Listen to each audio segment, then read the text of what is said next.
And we're live. All right. So we got an excellent show, an exciting show. Episode 2 of the Jar Openers podcast tonight. Thanks for showing up, everybody. If you show up. Yeah, watch from the beginning and see that part. But let's hope so. Right.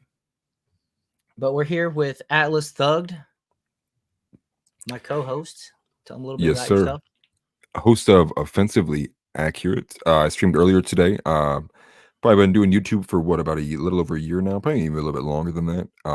Not really politically affiliated outside of just being generally right wing. I am what a lot of people would consider a Cresto-fascist, but I'm really just in the group with the Andrew Wilsons of the world, the Sovereign Bras, the Christian populists, Christian nationalists, and some inklings of Groyper in me too. And that's where I come from, dissident right, really.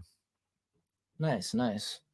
We're going to get started off here with some Tim Walz updates. That's the big news of the week, is that Kamala Harris has selected her potential vice president, their running mate, I guess, as I should say. And there's been a lot of stuff going on around him. And I first wanted to start off here with, I didn't have it pulled up. I meant to. I ran out of time before the stream started. So let me get this pulled up here. It's my bookmarks. There we go.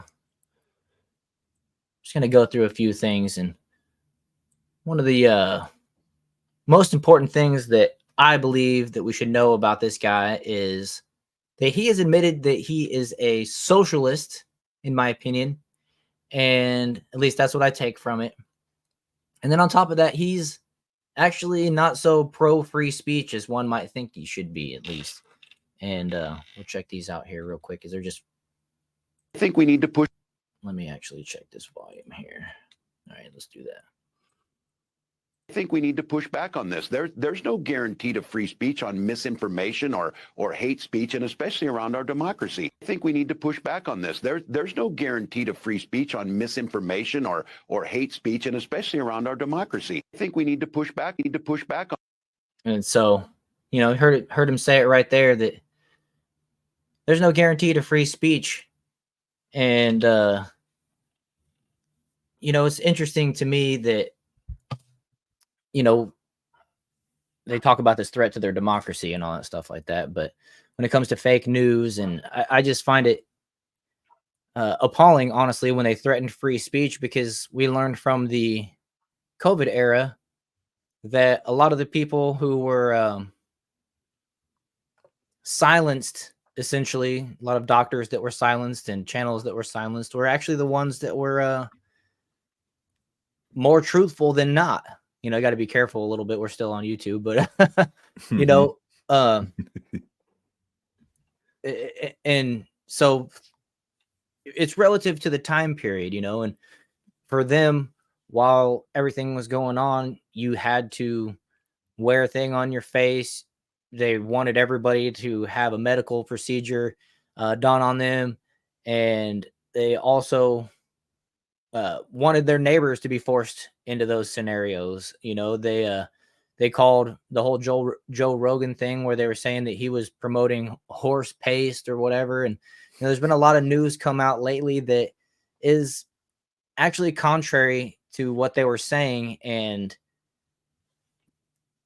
history tells no lies, or whatever, and we look back on it and we're like, those people were the arbitrators of fake news, fake information, and they were the threat to the democracy, using their words and their scenarios, especially considering that they took away other people's, right to hear these medical professionals speak, and then our right to hear them speak, essentially. And anybody that platformed them got shut down, canceled, or heavily scrutinized. I mean, I remember the time where they showed Joe Rogan on CNN, and they made him look green, essentially.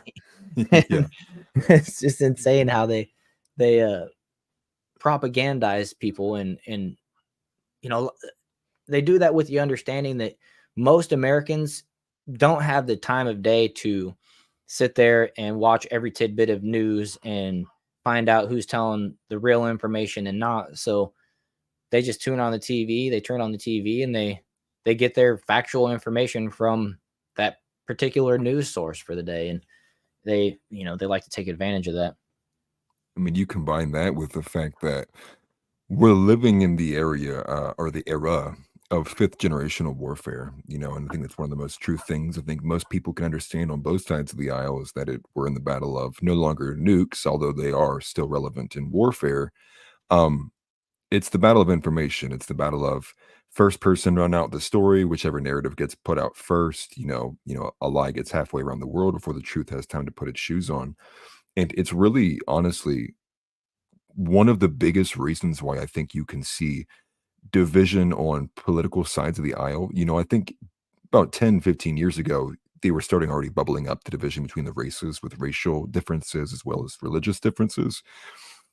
But now you get to the 2020 with the refusing to allow certain people to speak on one side of the aisle, but completely allowing free range of the left to do and say whatever they want to, is when you end up with events like such as what I saw this morning, which is the former CEO of YouTube, Susan Wojciechowski, I believe was her name, who put in Uh, place a lot of these Susan policies. Wojcicki, I believe, who Yeah, actually Wojcicki. just passed away yesterday of cancer.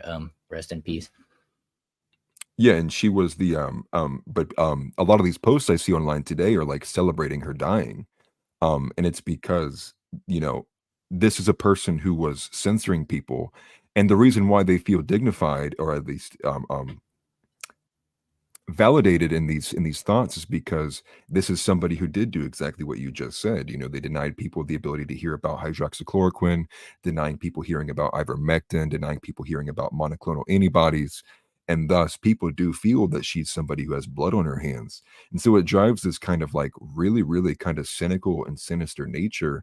And now, instead of having like this kind of civility that you would have in a normal free speech atmosphere, when you remove that, people are like, I've got nothing left to lose. And everyone feels like they're being shadow banned, suppressed. And it's hard to gauge that ever since, you have such a formative moments like, the 2020 censorship from big tech. Yeah, 100%. So let's check out this other one where I believe this is him saying that he's a socialist, but let's check it out. It's real quick. Don't ever shy away from our progressive values. One person's socialism is another person's neighborliness. Just do the damn work. Don't ever shy away from our progressive values. One person's socialism is another person's neighborliness. Just do the damn work. And so, doesn't seem like the type of guy that I want to be second in line to the presidency, the most powerful position in the world, in my opinion. I mean, you look at it from the stolen valor aspect, right? Like, we're going to probably get into a bit more detail with that, but you have a lot of former soldiers kind of viewing this guy who stepped down from his position, 2 months before the deployment of Iraq, after his battalion already got the warning that they would be deployed, and then now this guy is essentially one step away from being commander in chief. It's just not a good look. It's not a good optic. And it's really a really souring, kind of like really bitter moment for a candidate. Honestly, one of the biggest angles to attack a nominee that I've seen, in recent times that the average person can understand. Like this guy lied about military experience, and here he is about to be the president. I think for a lot of normal people who can even just understand those basic concepts are like, oh, dude, no way. Like hands off with this guy. Yeah, for real. And then, as far as him being a socialist, I think that's why he actually was the one that was selected over, what's his name? Josh Shapiro. I called him Ben Yep. Shapiro the other day on the channel. I got a bunch of corrections in the chat. Yeah, Josh Shapiro. I knew who That's it was, actually but hilarious. my mouth said Ben. I knew who I was talking about, but now I'm double checking myself every time. But I think that's why they selected him over Josh Shapiro, because they're taking this more pro Hamas stance than over the pro Israel stance, and you see it in some of these they'll call them protests until it's somebody on the right that does it, then it's an insurrection. But you see it in some of these protests where they're vandalizing and marking up how am I trying to think, graffiti up everything, all the monuments, the Liberty Bell, all these things going on in major universities. And it's just I think it just shows that that's who they're aligning with. That's their stance on it. They don't want to stand with the freedom side or the you get what I'm saying there? It's kind of because the I fact mean, is Josh Shapiro, he's more pro-Israel, I guess is what I mean, and oh, he definitely is. they don't want to align with that. So they're afraid to lose the voters if they pick Josh Shapiro, and they want to cater to their base who would be the opposite of that. And so just by simple default, in the fact that this guy is talking about socialism and you don't have the right to free speech, essentially, seems like they're just going to the pro Hamas side. I have a couple of schools of thought on that particular on the pick over. I mean, it's kind of a quiet exit for Shapiro as well too, because he was really like the only one that had much name brand recognition leading up to this, and then Tim Right. Walz kind of felt like it kind of came out of nowhere. Oh yeah, And I think certainly. Just sorry to interrupt, just real quick, but to your point there, oh, you're good. anytime you see these people like these big lefties like Sync or Destiny or some of these other ones, Harry Sisson, you see them whenever they're asked who would be your replacement for Joe Biden, because they're out there. Well, not Harry wasn't advocating to replace Joe, but some of these other people were. And Josh Shapiro was one of the first ones they named. Gretchen Whitmer, they're calling her Big Gretch or something like that, was the second one. Tim Walz was never on that list. And so, it's really weird considering the fact that they need to win Pennsylvania. Both presidential candidates do. Both sides need to win Pennsylvania. And the fact that they foregone on forego, I don't know what the past tense forego, whatever that is. Yeah, you're right. You're right. the fact that they passed over him, they kind of passed up Pennsylvania and went with this guy from Minnesota who that is traditionally, blue, maybe a light blue state, but it's curious. Well, I think there's even on this aspect as well. You leave out Josh Shapiro, but just think, is Jewish background and IDF involvement. I think there's two things you can think from this, right? Either one, the internal polling is showing on the Democrats' end that, in fact, they're doing so much better than they actually were expecting that they no longer needed to take the Shapiro pick to secure Pennsylvania, and were able then felt more comfortable and instead picked somebody like Walz, who appeals more to their base, which would be the more further progressive left. Or two, it's the complete opposite, which is that the internal polling is showing they're doing so bad that they need to just make sure they don't screw the futures of any, good candidates they have on the bench. Thus, they make sure that Tim Walz goes in with Kamala Harris, and that way it's not really hurting the Democratic ticket, for 2028, if that's the case. But it seems to me, regarding the polling and the polling market data, as well as the predicted market, that on the surface, it seems to be leaning towards number one, which is their polling is actually so well. They were like, we don't need to take all of the negative flack from Shapiro, because the negative flack for Shapiro would be coming from their own base. The negative flack for Tim Walz comes from the Republican side, which isn't their voters. So it doesn't really hurt them to pick somebody who has such all these kind of like negative outlooks. Oh yeah, that's a good point. That's a really good point. And maybe they just don't feel like they need, or that they already have Pennsylvania, and they're just going with exactly what you said there. I was wondering, did you have those? You streamed earlier today. Did you have those predicted pages and stuff like that still available? Because I think you can actually control some of that stuff on the screen as well. Yes, I didn't have any of that pulled up, but I think it'd be interesting to pull up and look at those. So the first one we can go to is, I actually have it sitting right here. Hold on. Because the Real Clear polling data released earlier today. Let me actually go ahead and share this to the studio. Yeah, no worries. Yeah, I got it right here. Okay.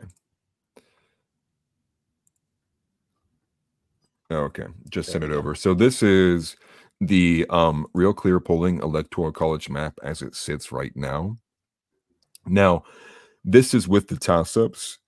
So obviously the ones that aren't polling, I think it's going to be by a margin of 3 to be considered not a toss-up. So all of these are within a 3% margin or a 3-point margin, and the biggest of these obviously being Pennsylvania with 19 electoral votes, and then Virginia also being the closest other battleground state.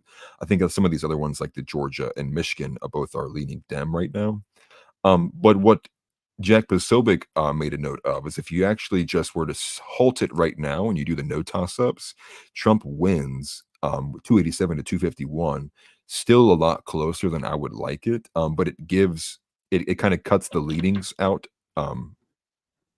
as they sit currently. So if the vote was to had today, real clear polling shows a Trump victory. The only issue with that, though, is this is the only polling that is really favorable to Trump. Everything else is not favorable to him in any positive light. Now, the poly market one, I'll have to pull up on a separate page, but the predicted market, I don't know if I can actually add that in on my screen. I don't know if that's how that works. Let me actually share the predicted market as well, because I think this is what's a bit more damning. Let me go ahead and forgive me. It's a little bit different than OBS. I apologize. No, you're good. Folks, we're still working through here. We second stream, and we're brand new to StreamYard here, so we're Okay. Hopefully that you just got that one. Yeah, I did. So this is the predicted market, and I did cover this earlier on my stream. The predicted market is the one that is the money share market, and it's even gone up a little bit since I covered it earlier today.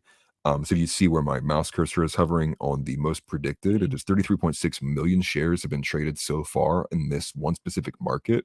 But obviously this market is showing that Kamala is favored by quite a large margin. Now, I'm not sure what the differential is there. I think this would actually be around a 7.5 to an 8.5% differential between these two, which is definitely bigger than the 6% that was shown by Polymarket, but they're both similar.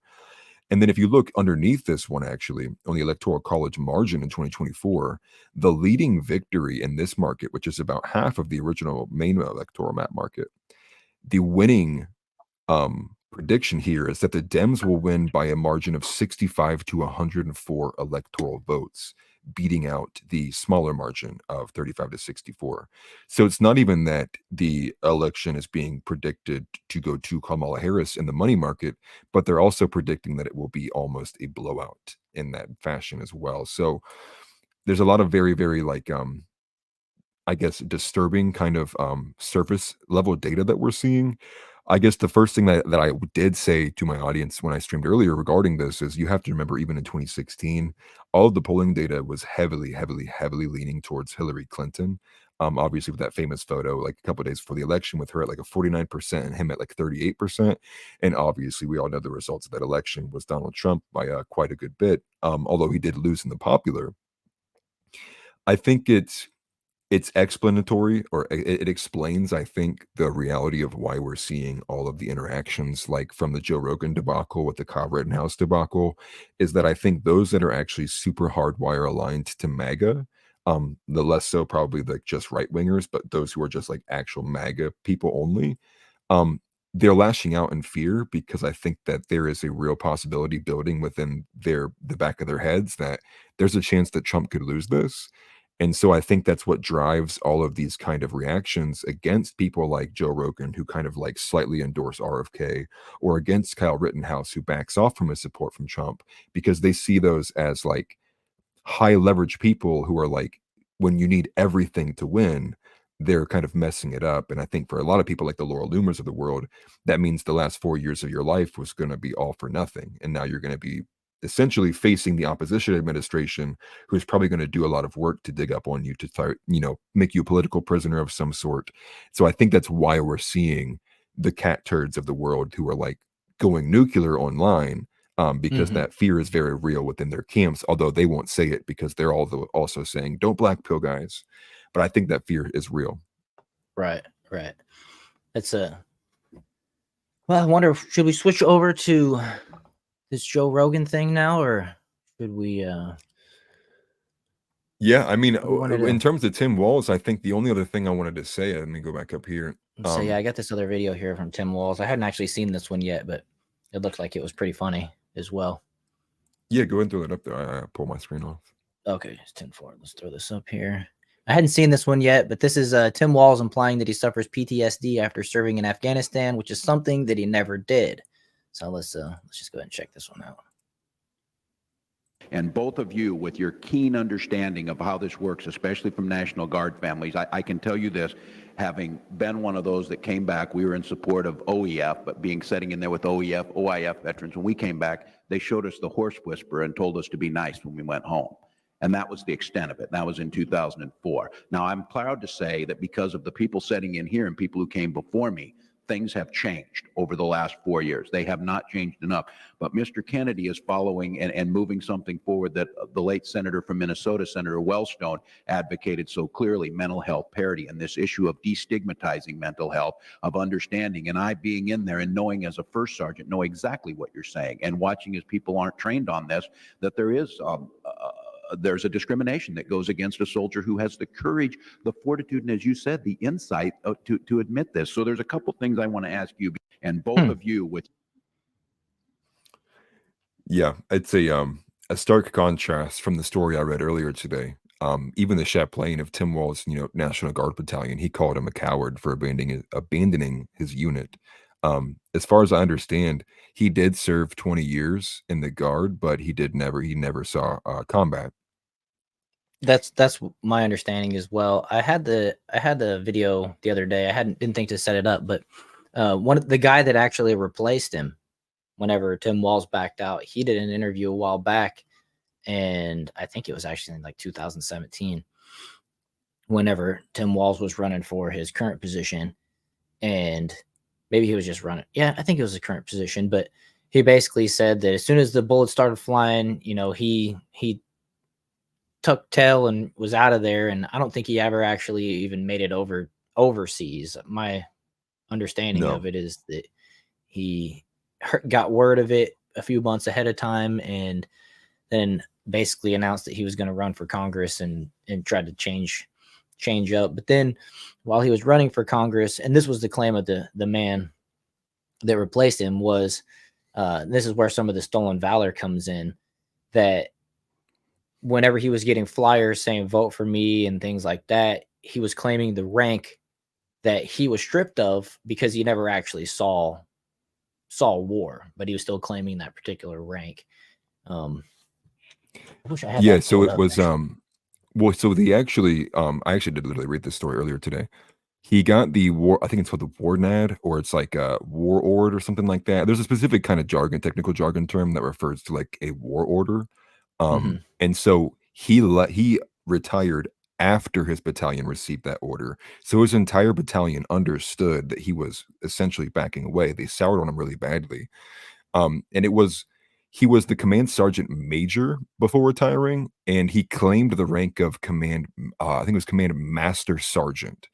That And he sounds right. publicly identified as that, despite he was demoted when he retired because he didn't complete the 2-year commitment that he had to reach that rank.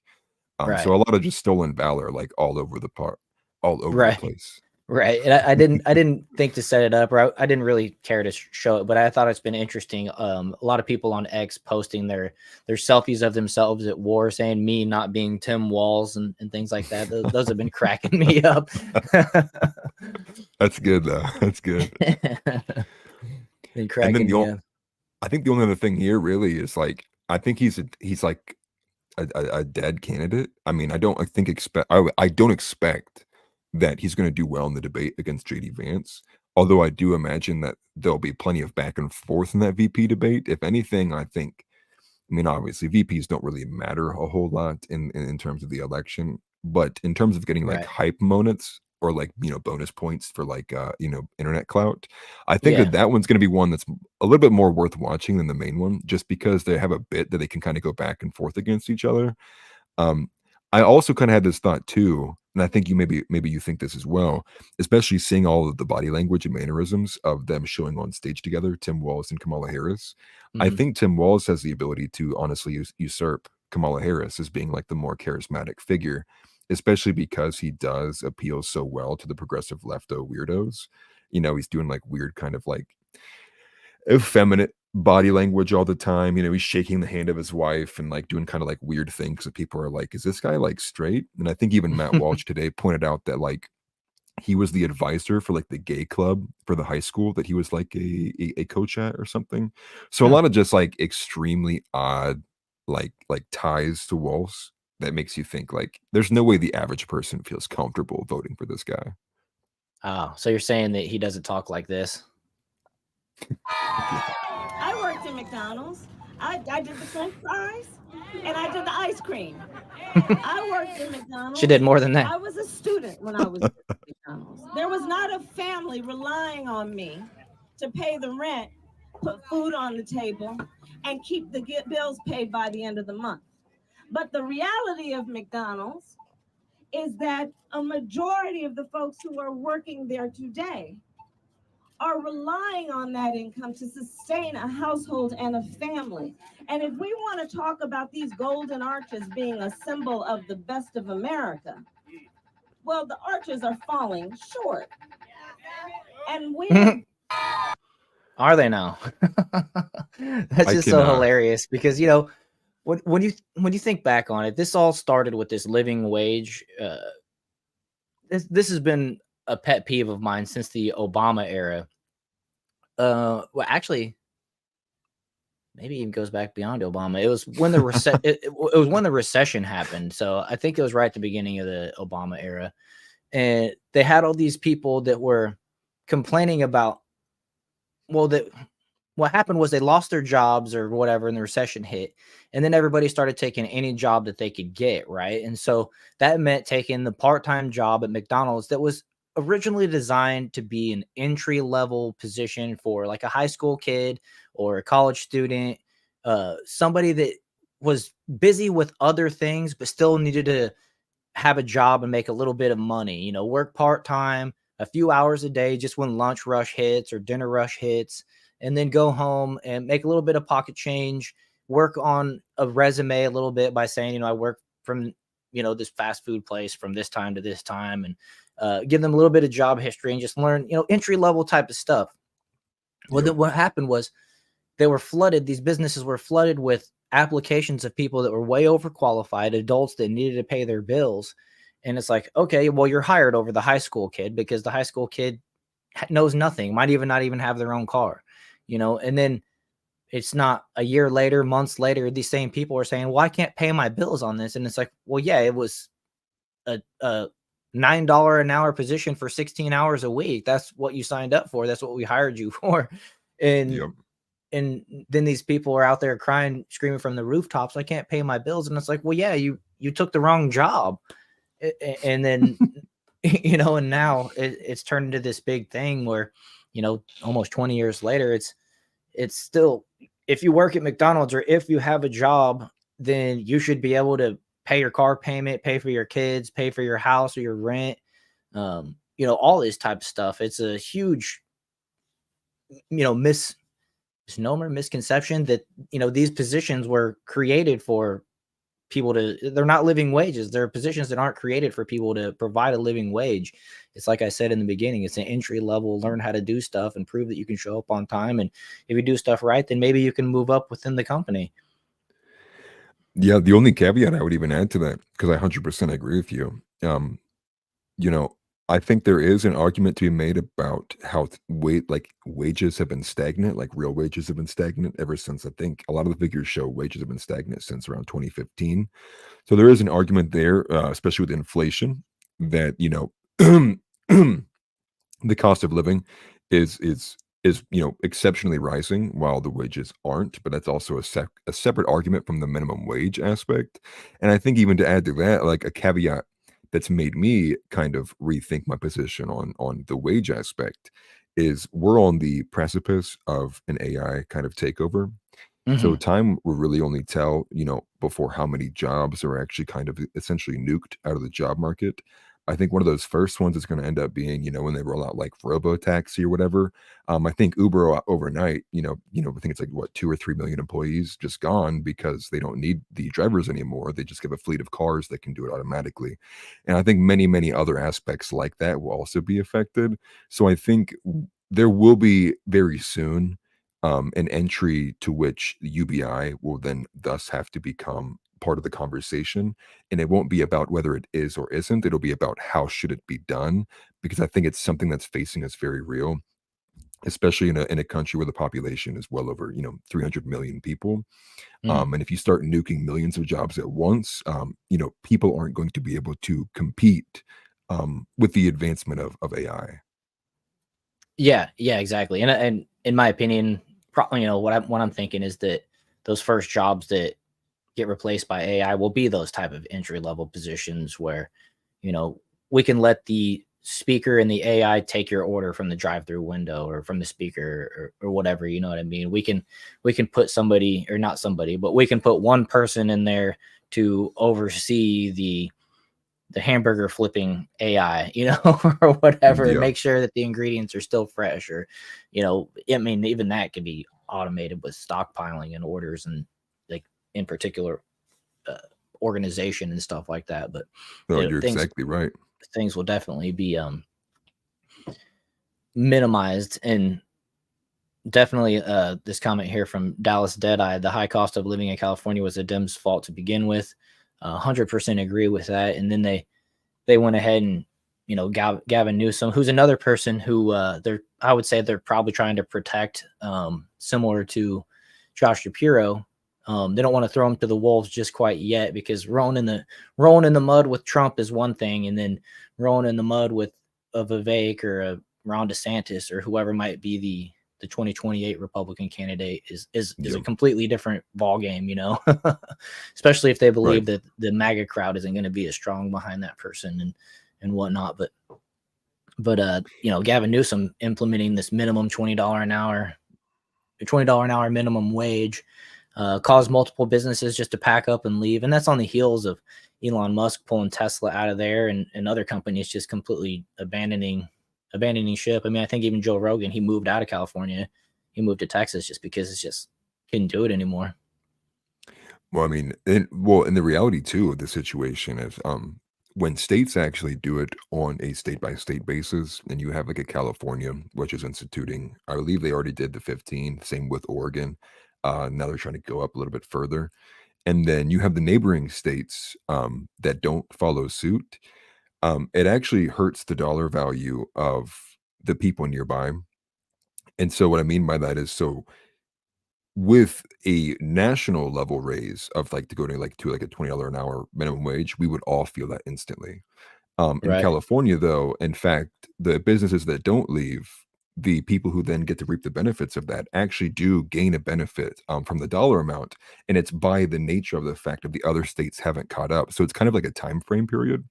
So as long as Nevada may sit at like $12 an hour, or maybe even less than that, and California sits at 20, it hurts not only just like job prospects, period, but it hurts the overall like buying power of the people in Nevada, and then thus it puts a pressure on them, like an unfair pressure, if you will, to them for them to raise it too.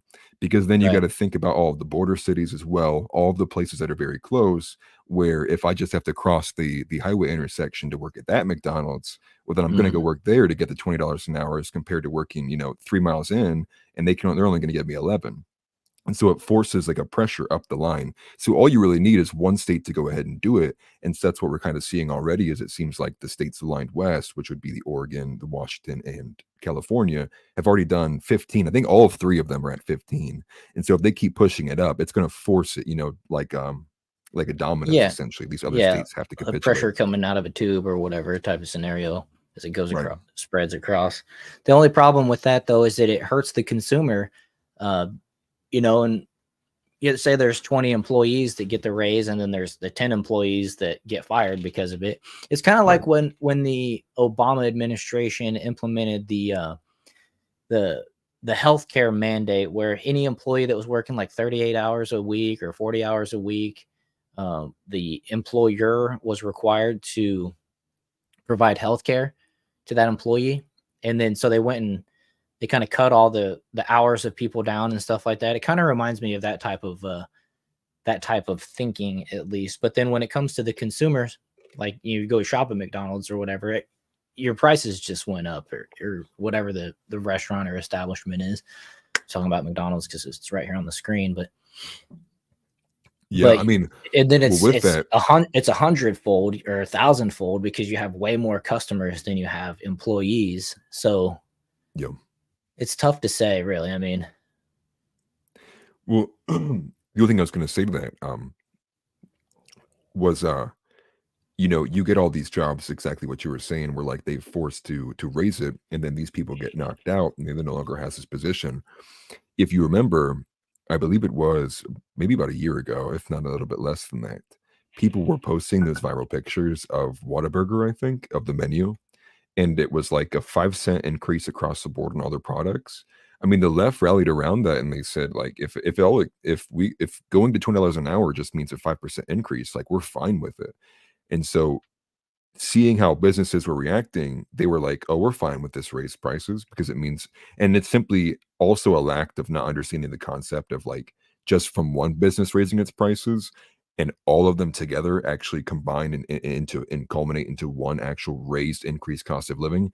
It's just another exemplary moment of like leftoids just not understanding basic finances. right, basic But again, economics. It's like, I guess if you have the extra money or whatever, you're well enough to pay an extra little bit, then good for you. But the other right. people just stop shopping, Yeah, start or find cooking at home. alternatives or go to generic brands versus name brand, and it hurts Right, everybody all around. And really, the people who benefit are the like generic, mass-produced, low-quality type brands because then people all essentially kind of, like a waterfall, kind of fall or a plinko board rather, and they make their way to the bottom, and it's like this is the lowest we can go.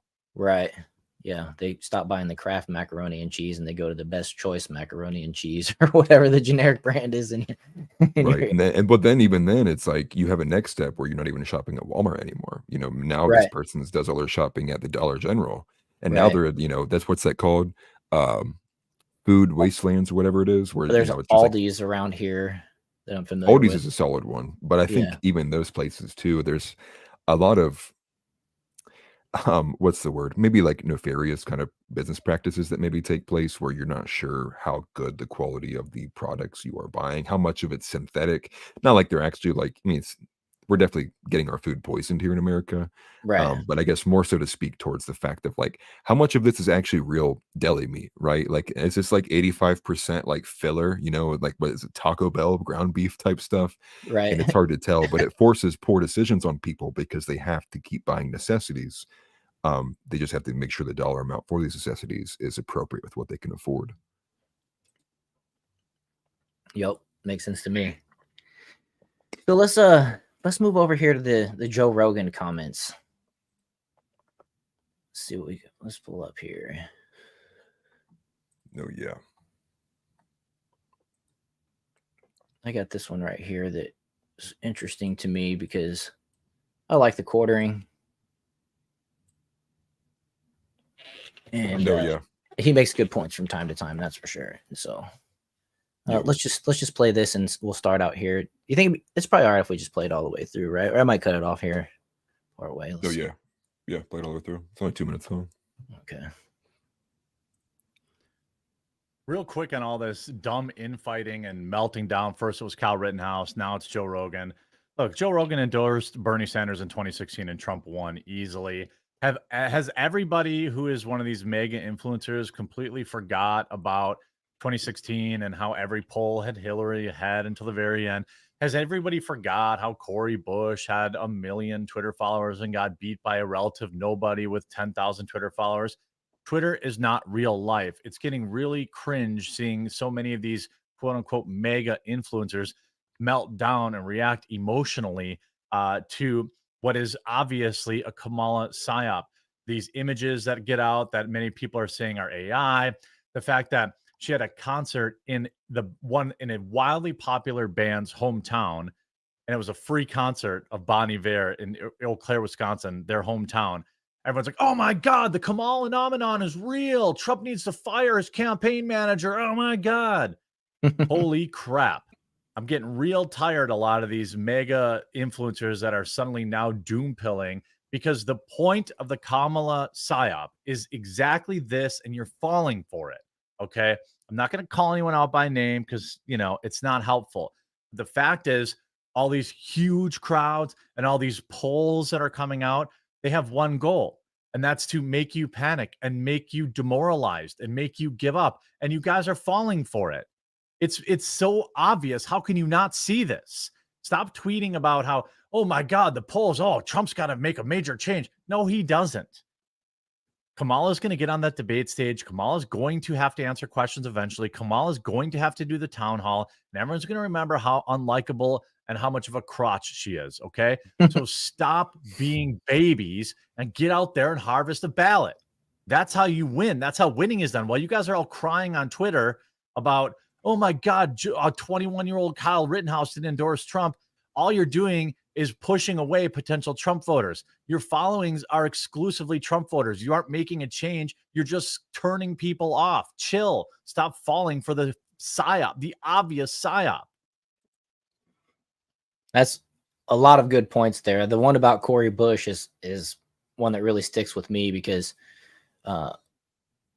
first of all, her losing that was huge. Dismantling the squad, I think, is a big one. But 10,000 followers versus, 1 million followers or whatever on X is not, is a good reminder that your size of your following doesn't mean you're going to get the more votes, essentially. I mean, wish that would kind of apply to AOC as well, but Yeah, I mean, I got a couple points there. The first one is, let's not forget too, the opponent to Cori Bush was funded with, I think it was like the second largest infusion of cash in a donation from AIPAC. They donated almost like $9 million into Wesley Hunt to beat Cori Bush. This was like reported on also by Ian Carroll and a few others as well. Notably too, if you remember, Jamal Bowman was the largest. Jamal Bowman was unseated in the same exact way. The person who was contending against him in his primary was infused, but the $15 million cash infusion from AIPAC. So I think, if anything, I would put the primary reason for why those individuals lost was because of the ground game that was done by the largest and most influential political group that's in America, which is a foreign lobby. But the second thing I would like to point out too is, I guess I disagree with the sentiment that that I would be 100% adamant that it is a psyop. I do understand the plausibility of it too, which is why I pointed to the fact of the Hillary Clinton 2016 polls. But earlier we showed the predicted market and the poly market, which are a bit more indicative of people's sentiments, especially because the predicted market actually has people who put money down for these bets. And with that being said, when people put money down for a bet, I'm more inclined to believe the sentiment behind it because they're putting their money where their mouth is, literally. And so I have a list of influencers, just from the past 2 days already, who have already changed their stances on Trump. So Tim Pool, Laura Loomer, and Ashley St. Clair, more of the mainstream ones, including Candace Owens, all four have now come out and criticizing the Trump campaign, saying that he does need to make changes, particularly regarding the way that Chris Lizaveta and Susan Wiles are handling things, and in regards to the Project 2025. And even lesser known ones, people who are like the Red Pill Avengers, right? There would be like Nick Fuentes, Nico, John Zerka, Myron Gaines, other like large influencers too. And what I said earlier on stream too was why the reason why I think the quartering doesn't think that Trump needs to make a major change is because the quartering is a more of a libertarian leaning individual. He's less so actually right wing. He has a bit more of liberal stances. So Trump, as the current party sits, appeals to him, and he has not many qualms with it. But we all understand that leading up to this election, Trump's kind of backed away from the mass deportations, and he's also kind of obviously backed away from Project 2025. And the point I made with that is, Tim Pool, who is now a more right-leaning libertarian, but definitely not a Christian conservative, looked at Project 2025 and said, this doesn't go far enough. So for a right-leaning libertarian like him to say that this project that he thinks doesn't go far enough, which was disavowed by Trump as being like this extremist thing that he's never seen or heard from before, when it's built up and made primarily by his former administration, I think are all things that point to some kind of hijacking happening in the campaign, because it's clearly not the same 2016 energy that we're getting. And I think it is indicative that there needs to be a, maybe not major, but at least a course correction in some degree with maybe the rhetoric, or at least the forward-facing values that Trump is putting forward. yeah, and, before Trump ran on a Republican ticket, I would say that he was a Democrat. So I Right. wouldn't, keeping that in mind, it kind of makes sense a little bit that he would want to back away from the Project 2025. Not to mention, just for the sake of winning an election, the Project 2025 is something that a lot of people on the left are reading through and becoming utterly terrified of Trump because. And so it's a fear mongering tactic that you see it on the View, and I've experienced it personally, that people, they read this Project 2025, but they don't go and read anything on his website about his policies or anything like that. They just want to, they kind of, it's like reading a horror novel or watching a scary movie or something like that to them. Right. And so Trump has this problem with, he wants to be liked by everybody, and the people that obviously hate him the most are the people that he seems to want to cater to. I think that's was one of the problems that he had during his actual presidency, was that he was constantly trying to prove to the left, to the mainstream media, that he's not this bad guy, this boogeyman, this, whatever, this Hitlerian, personality that they accused him of. And I think he spent too much time trying to cater to them and do that type of behavior rather than just catering to his actual voter base. So that's to your point for sure. I mean, think about the assassination attempt, right? We literally went from, oh, there's no way he can lose, to, oh God, are we going to lose this election in like record time? I think that can't be understated. Like, I understand the polling, people are very, very keen to not believe the polling, and you shouldn't. I mean, these people lie to you on a daily basis. But I think everyone could recognize that momentum from the assassination attempt has like dissolved into nothing. And now we're back again at like this 50-50 odds. Like, what's going to happen? Oh, And the yeah. reality is like, if it's not too big to rig, they will rig the election. Right. Especially when you go back even further before the assassination attempt, where just the debate with him and Joe Biden, when Joe Biden was still the front runner, the president. I don't know what he is now,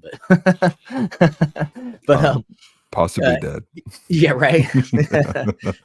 But as to that, they actually confirmed that the whole flight across the United States from Las Vegas was because of a medical emergency that had to do with him. But that's a little side topic. But come with Joe Biden in there being the front runner, it felt like Trump had a lot of steam. Then they had the debate, and Trump was, seemed like even doing better. And then the assassination attempt made him even better as far as, just momentum and things like that. But the suppression from Google, and now the Kamala Harris and Tim Walz appointments, they seem to have overshadowed already, like to your point. And it's kind of crazy, and it's something you can understand when you're paying attention. But Trump has to be so perfect. And even when he's not, like just last night, which Trump was in Montana yesterday, he gave a speech till 1:15 Florida time, which is his home time zone that he's on. He's out there talking past 1:00 to supporters in a state where he should have it locked up, but he's trying to help the congressman, I believe it was, get elected. And somebody had a medical emergency in the crowd, and he stopped speaking. The person started, I don't know if they passed out or whatever. And he's like, is there a doctor? He's like, house doctor, please, and then he stops, and he's like, we're just going to wait. He's like, take all the time you need. Don't worry. We got all night. He's being super kind, caring, compassionate. And then today I saw it going around on X that they tried to use that against him, where he didn't speak for like 15, 20 seconds. And they're saying that he had a cognitive, disruption, and he forgot what he was saying. And this person that's narrating it, they're sitting there counting 18, 19, 20. Oh, now they're cutting to commercial because Trump doesn't know what he's saying. And they try to use this whole thing against him. And unfortunately, that's kind of one of those things where, unless you're watching, you don't know that. And if the mainstream media runs with this particular story, this particular narrative, it's that lie that goes halfway around the world before the truth gets its pants on. And unfortunately, everything against Trump, they is like that. You know what I mean? Every time he tells a joke, which he's funny. He did a speech at Mar-a-Lago the other day, and he brought up the Hannibal Lecter thing, and it's funny because some of my Democrat friends are like, "Why does he always talk about Hannibal Lecter?" You know, and it's funny. He admitted that he does it because he knows they don't like it. He's a living troll essentially, and he's a funny guy. And once you realize and take a step back, that like you have to realize he's not a politician. You know, all these things that have gone on over all these years, you know, that didn't have anything to do with him. It was, you know, Joe Biden and Kamala Harris that were the politicians, like for, you know, tenfold the amount of time that he has been almost, you know, Joe Biden Yep. particularly. And so you got to understand that he's not a politician. He's a business guy, and he's funny. You know, he spends time on the golf course, and it's just, it's unfortunate that so many people don't recognize that when it comes to him, because once you get it, you see it. But if you don't get it, then you judge him with this, like, this pair of glasses on, this pair of goggles on, that you only see Hitler at the other end, you know, or some kind of whatever Well, it is. I mean, that's reflective of like what we're dealing with, right? Like, I think I kind of side with the people who say there's no unity anymore. I think Gunther Eagleman had a kind of viral tweet that went speaking to that, right? It's a battle of good versus evil.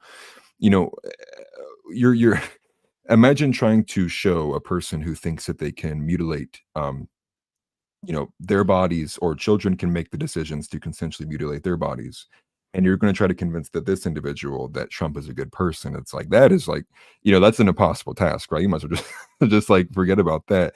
This is a party who's voting purely on identitarian means, right? They're voting for Kamala not because she has policy positions, but because she's black to them, and then she's a woman, right? So they're voting for a black woman. Like, there's no other like equation to even be had there. It's just like they see black women, they go and they vote for it.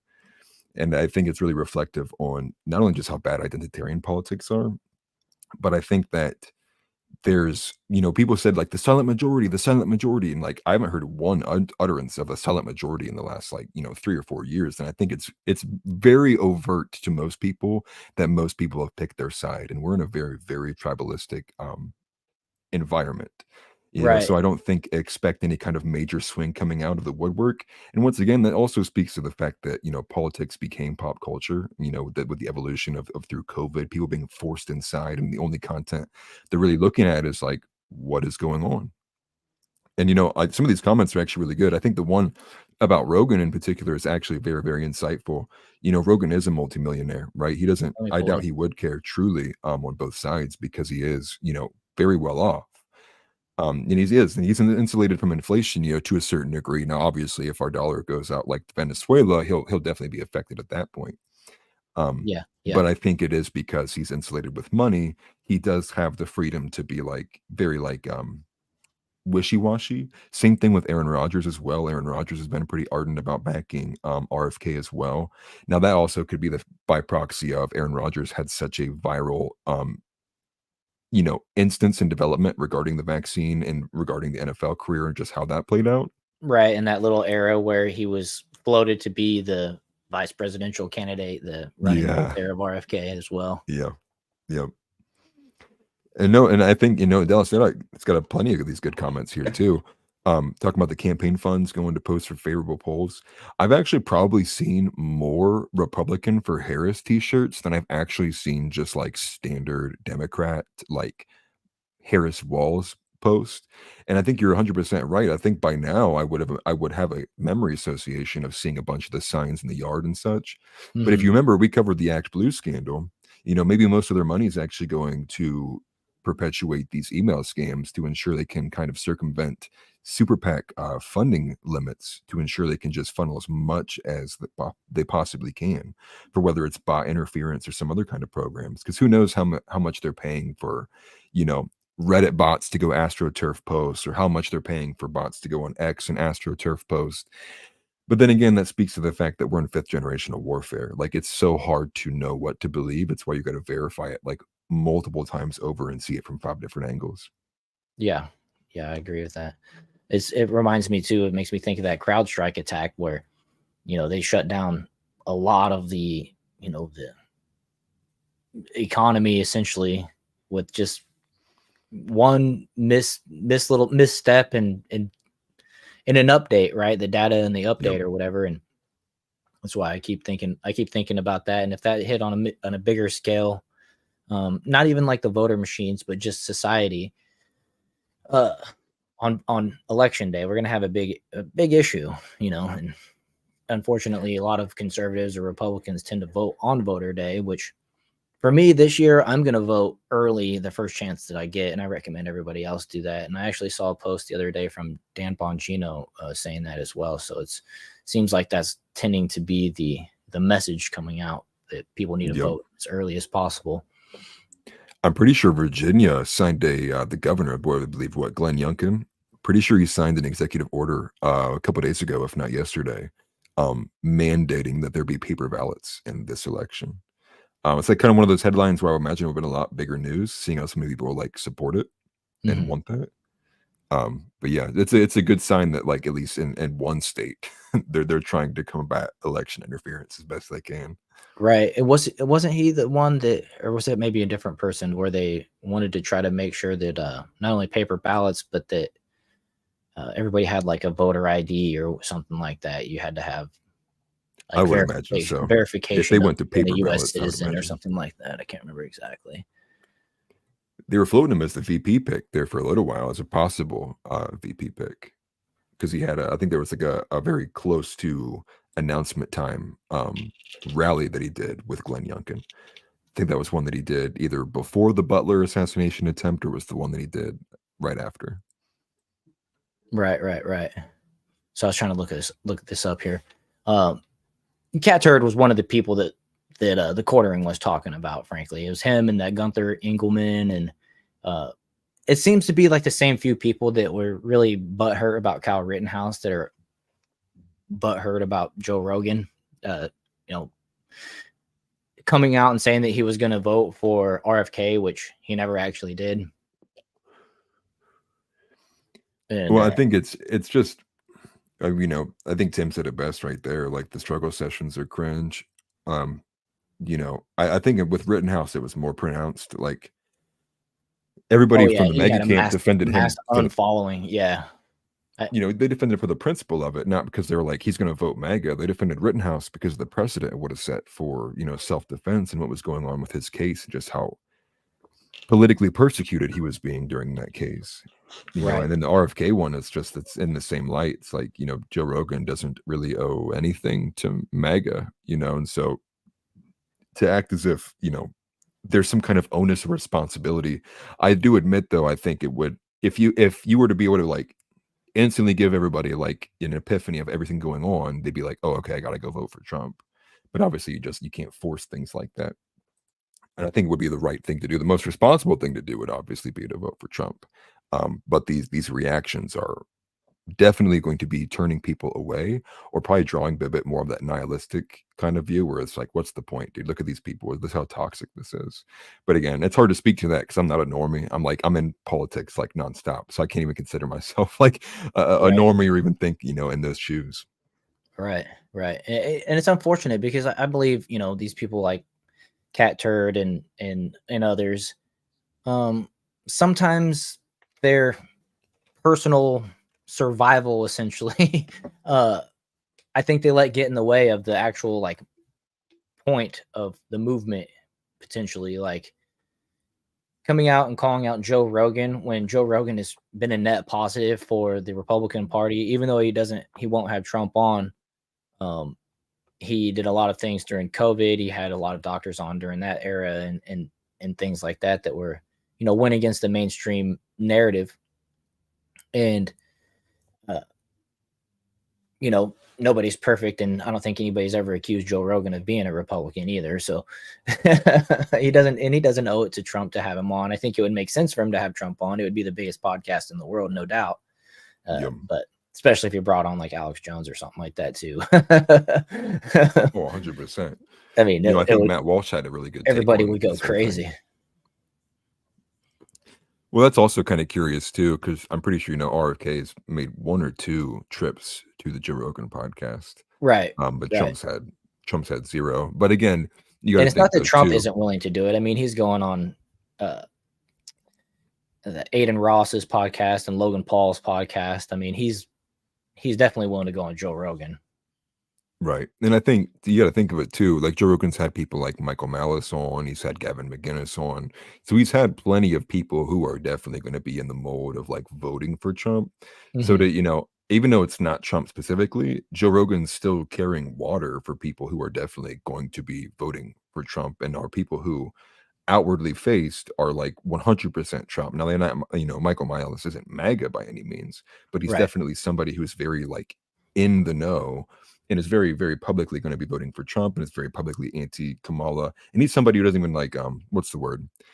He's not somebody who's like, well, on both sides. He's not like that at all. He's very partisan with his takes. Mhm. And so to think that like, to just instantly cut off Joe Rogan because of the slight nod of an endorsement for RFK, when he even came out like yesterday and said that it wasn't an actual endorsement, it was him just saying like who he's kind of like liking the most. It's Mhm. just like, it just is cringe and unhinged. It's like the Right. best way I can describe it. Right. And I mean, for a person that's not paying attention as much, and I'm not saying that Joe Rogan is or isn't, but you come out and you hear crazy Kamala cackling, talking about, undoing what has been done and all the stuff that, yeah, unburdening what has been unburdened and whatever. I can't, it's just so It's bad. nonsense. I can't remember it. And then you have Trump, who is just Trump. This, he's this brash New Yorker, New Yorker businessman. And RFK comes out and he actually has more of an intellectual appeal. You know what I mean? Just especially when you're talking about things that are in his lane, as far as the history of vaccines and things that he's like been focused on for the last 20 years or maybe even longer than that. He's like a single issue voter, essentially. Like that's who's going to garner all the people who have like feel the strongest about the specifics of the Anthony Fauci's and the vaccine and the mandates. I think those are the people who are like very in a close approximation to RFK, because I think a lot of people still don't like the fact that Trump kind of calls himself the father of the vaccine and like refuses to take any kind of like negative stance against what the vaccine was because he wants to treat it as if it's still like this great accomplishment he did. Yeah, And, I even watched a bit with Alex Rosen, who he's like, I fight for kids. He was on the Twins podcast, and he came out and said that he's not voting period in the election, even though he is somebody who would be considered definitely right wing for the work that he does. But it is specifically for him. He holds a grudge against Trump because of the vaccine. And if he said if Trump would be more forward facing about that being an accident and the people that it actually hurt, he would probably give it a bit more thought. Right. And not only that, which that's something that a lot of people hold against him is the vaccine, but then the fact that he signed that bill that, I mean, my wife hates the fact that he signed that COVID relief bill or whatever that essentially, caused inflation to get worse and gave money to all these art institutes and just a bunch of nonsense that.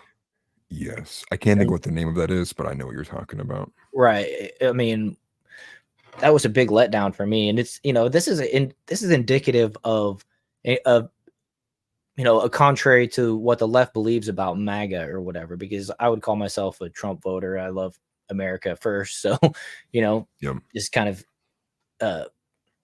by default. But I mean, I can say, I can call Trump out and I can say, I don't like that. I can still deduct that he is the best candidate, in my opinion, from my point of view over Kamala Harris. But that doesn't mean that, I'm buying everything he says or liking everything he does. When they try to say that MAGA's brainwashed or whatever, it's actually no. Right. It's there's quite a few things that I don't like, and sometimes I cringe at.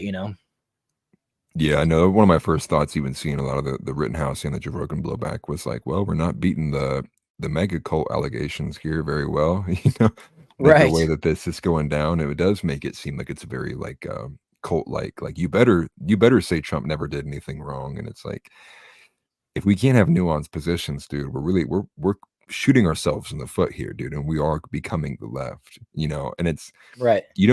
we need to beat the left by playing their games, right? Like, honestly, probably be worse than the left, but that doesn't Right. mean we need to become them in full nature, right? And share the same kind of structural framing that they do when it comes to how they react and overreact.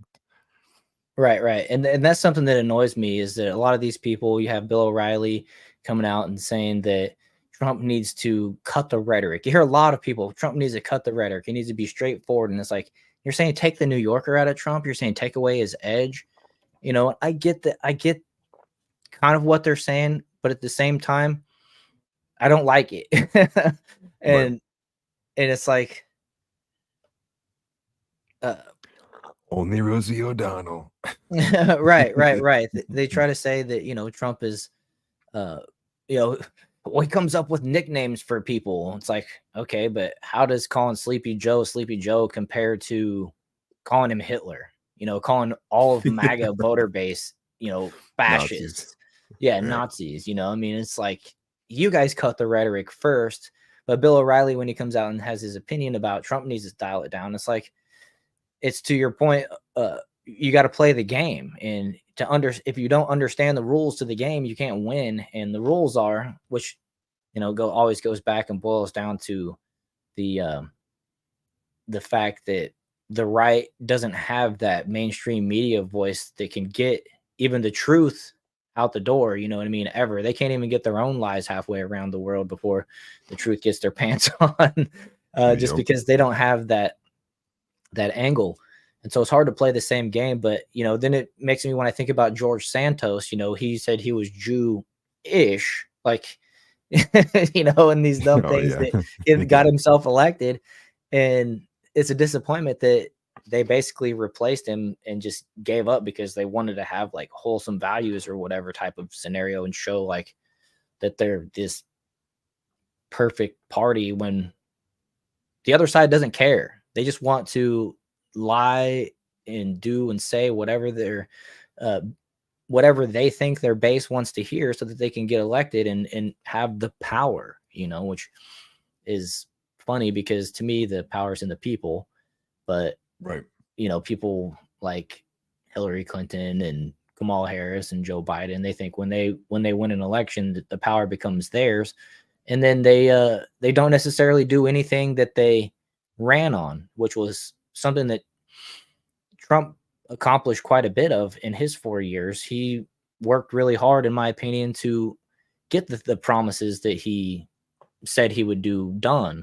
When it comes to healthcare, they like to throw that in his face whenever you make that argument. It's like, well, he didn't get the healthcare thing changed. And it's like, well, he got the tax penalty revoked. That was a huge one right there to me. If you didn't have the health insurance or whatever, then you had to pay a tax penalty at the end of the year. That was a huge one to me to get rid of. And then the other factor was the Senate and the House were Democrat majority. And so when they're just unwilling to work with the president or the other party and nobody will come across lines, which is, another thing that the Republican leadership doesn't understand is the Democrats don't go against the Democrats, and the Republicans will have this holier than thou stance from time to time that, well, I side with them on this thing. It's like, well, that's not the game you're playing, man. Right. You do that, you're just going against the people that you're supposed to represent, the people that voted for you, on a whole, essentially. And we mean two things to that. I mean, the first one, I think most people will probably remember this off the top of their heads. There was almost an entirely unanimous bill. I think it was SBR 151.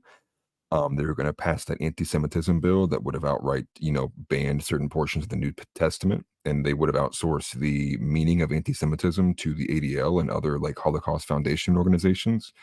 But I think to speak even more, to hone in on the specifics with Trump and the vaccine, I mean, you had Congress that was willing to vote for a 65-year seal on the Pfizer case documents to enhance their liability, to ensure that, like, if any war crime was in here, like, everyone will be dead by the time it comes out.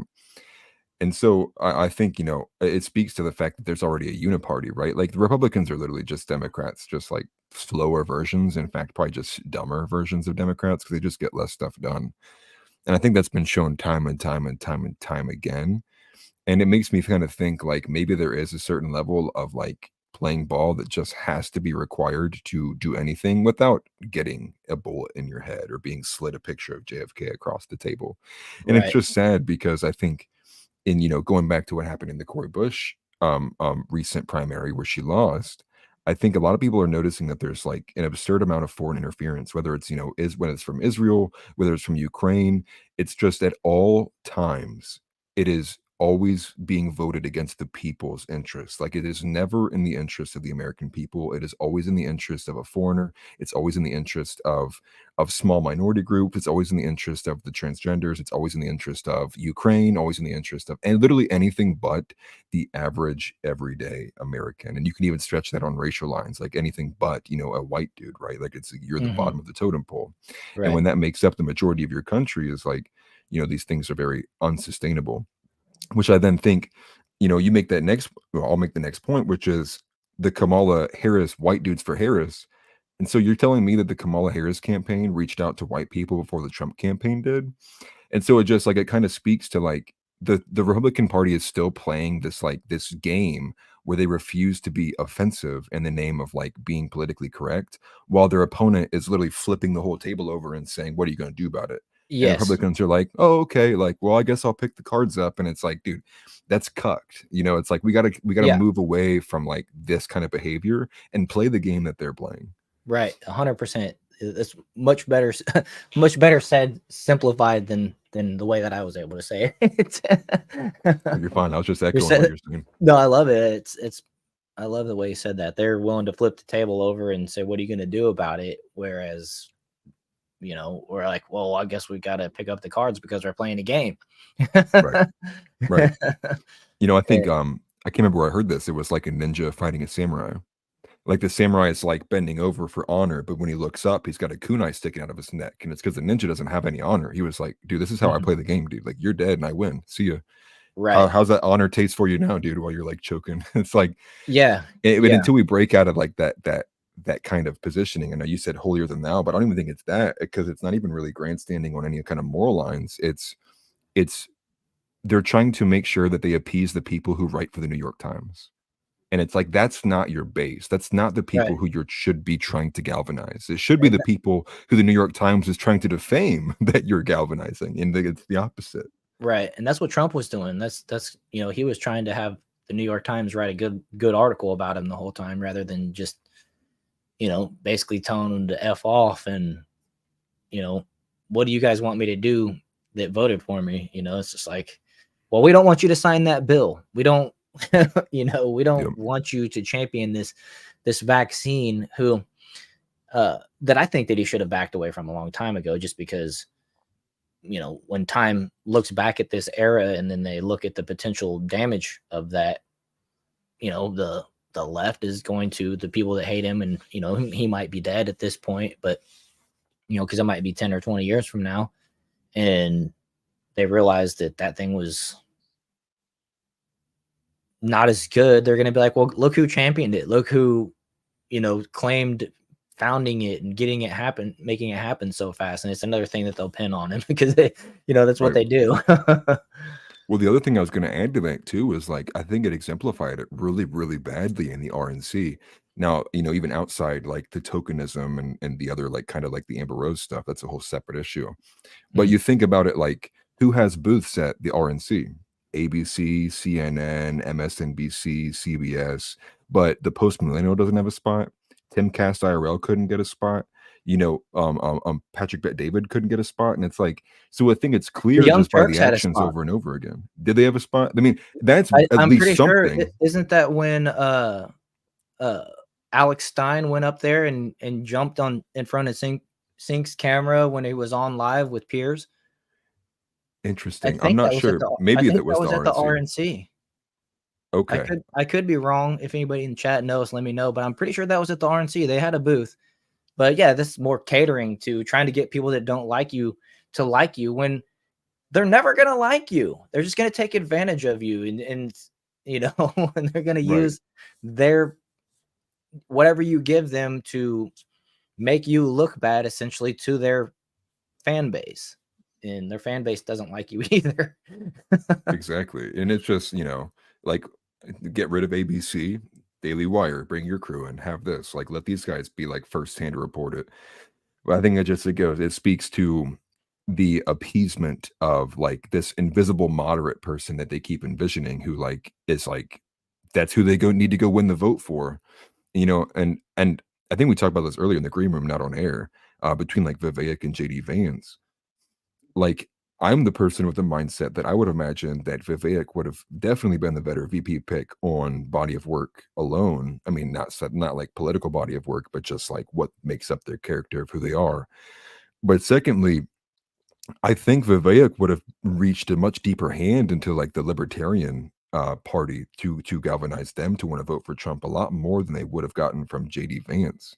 I've made this point multiple times, but then you have, JD Vance in 2021 was sitting here saying that Trump was Hitler, right? And it's like, really, like, a 3-year turnaround, and now you're like, oh, actually, like, I'm the running mate. It's like, it just doesn't make any sense to me, because you and I were both around in 2021, and you and I were both as pro-Trump as we are now, if not maybe more, because of what the current context of the situation. And so to think that a Harvard or a Yale graduate had to think a little bit harder than I did about like if Trump was truly Hitler, it doesn't make you feel good about the choices that are being made. But once again, this all fits back into the umbrella of the Trump campaign seems to be very, very, very poorly mismanaged right now. Oh, the Dallas Deadeye says that was on News Row. They didn't have a studio suite in the building. Interesting. Okay. And that's what I thought. Like it seemed to be like only the 3-letter agency newscast places were allowed like the first spots there, when really it should be like, it should be give the Young Turks a section. I don't really care for them, but I'd rather have the Young Turks, to be quite honest, than any of those other groups. More Daily Wire, PBD. Yeah, all the independent people. Yeah. I know Tim Pool had like a room or whatever, like not a booth or whatever. They did the trailer thing, I think, again. Wasn't that what it was?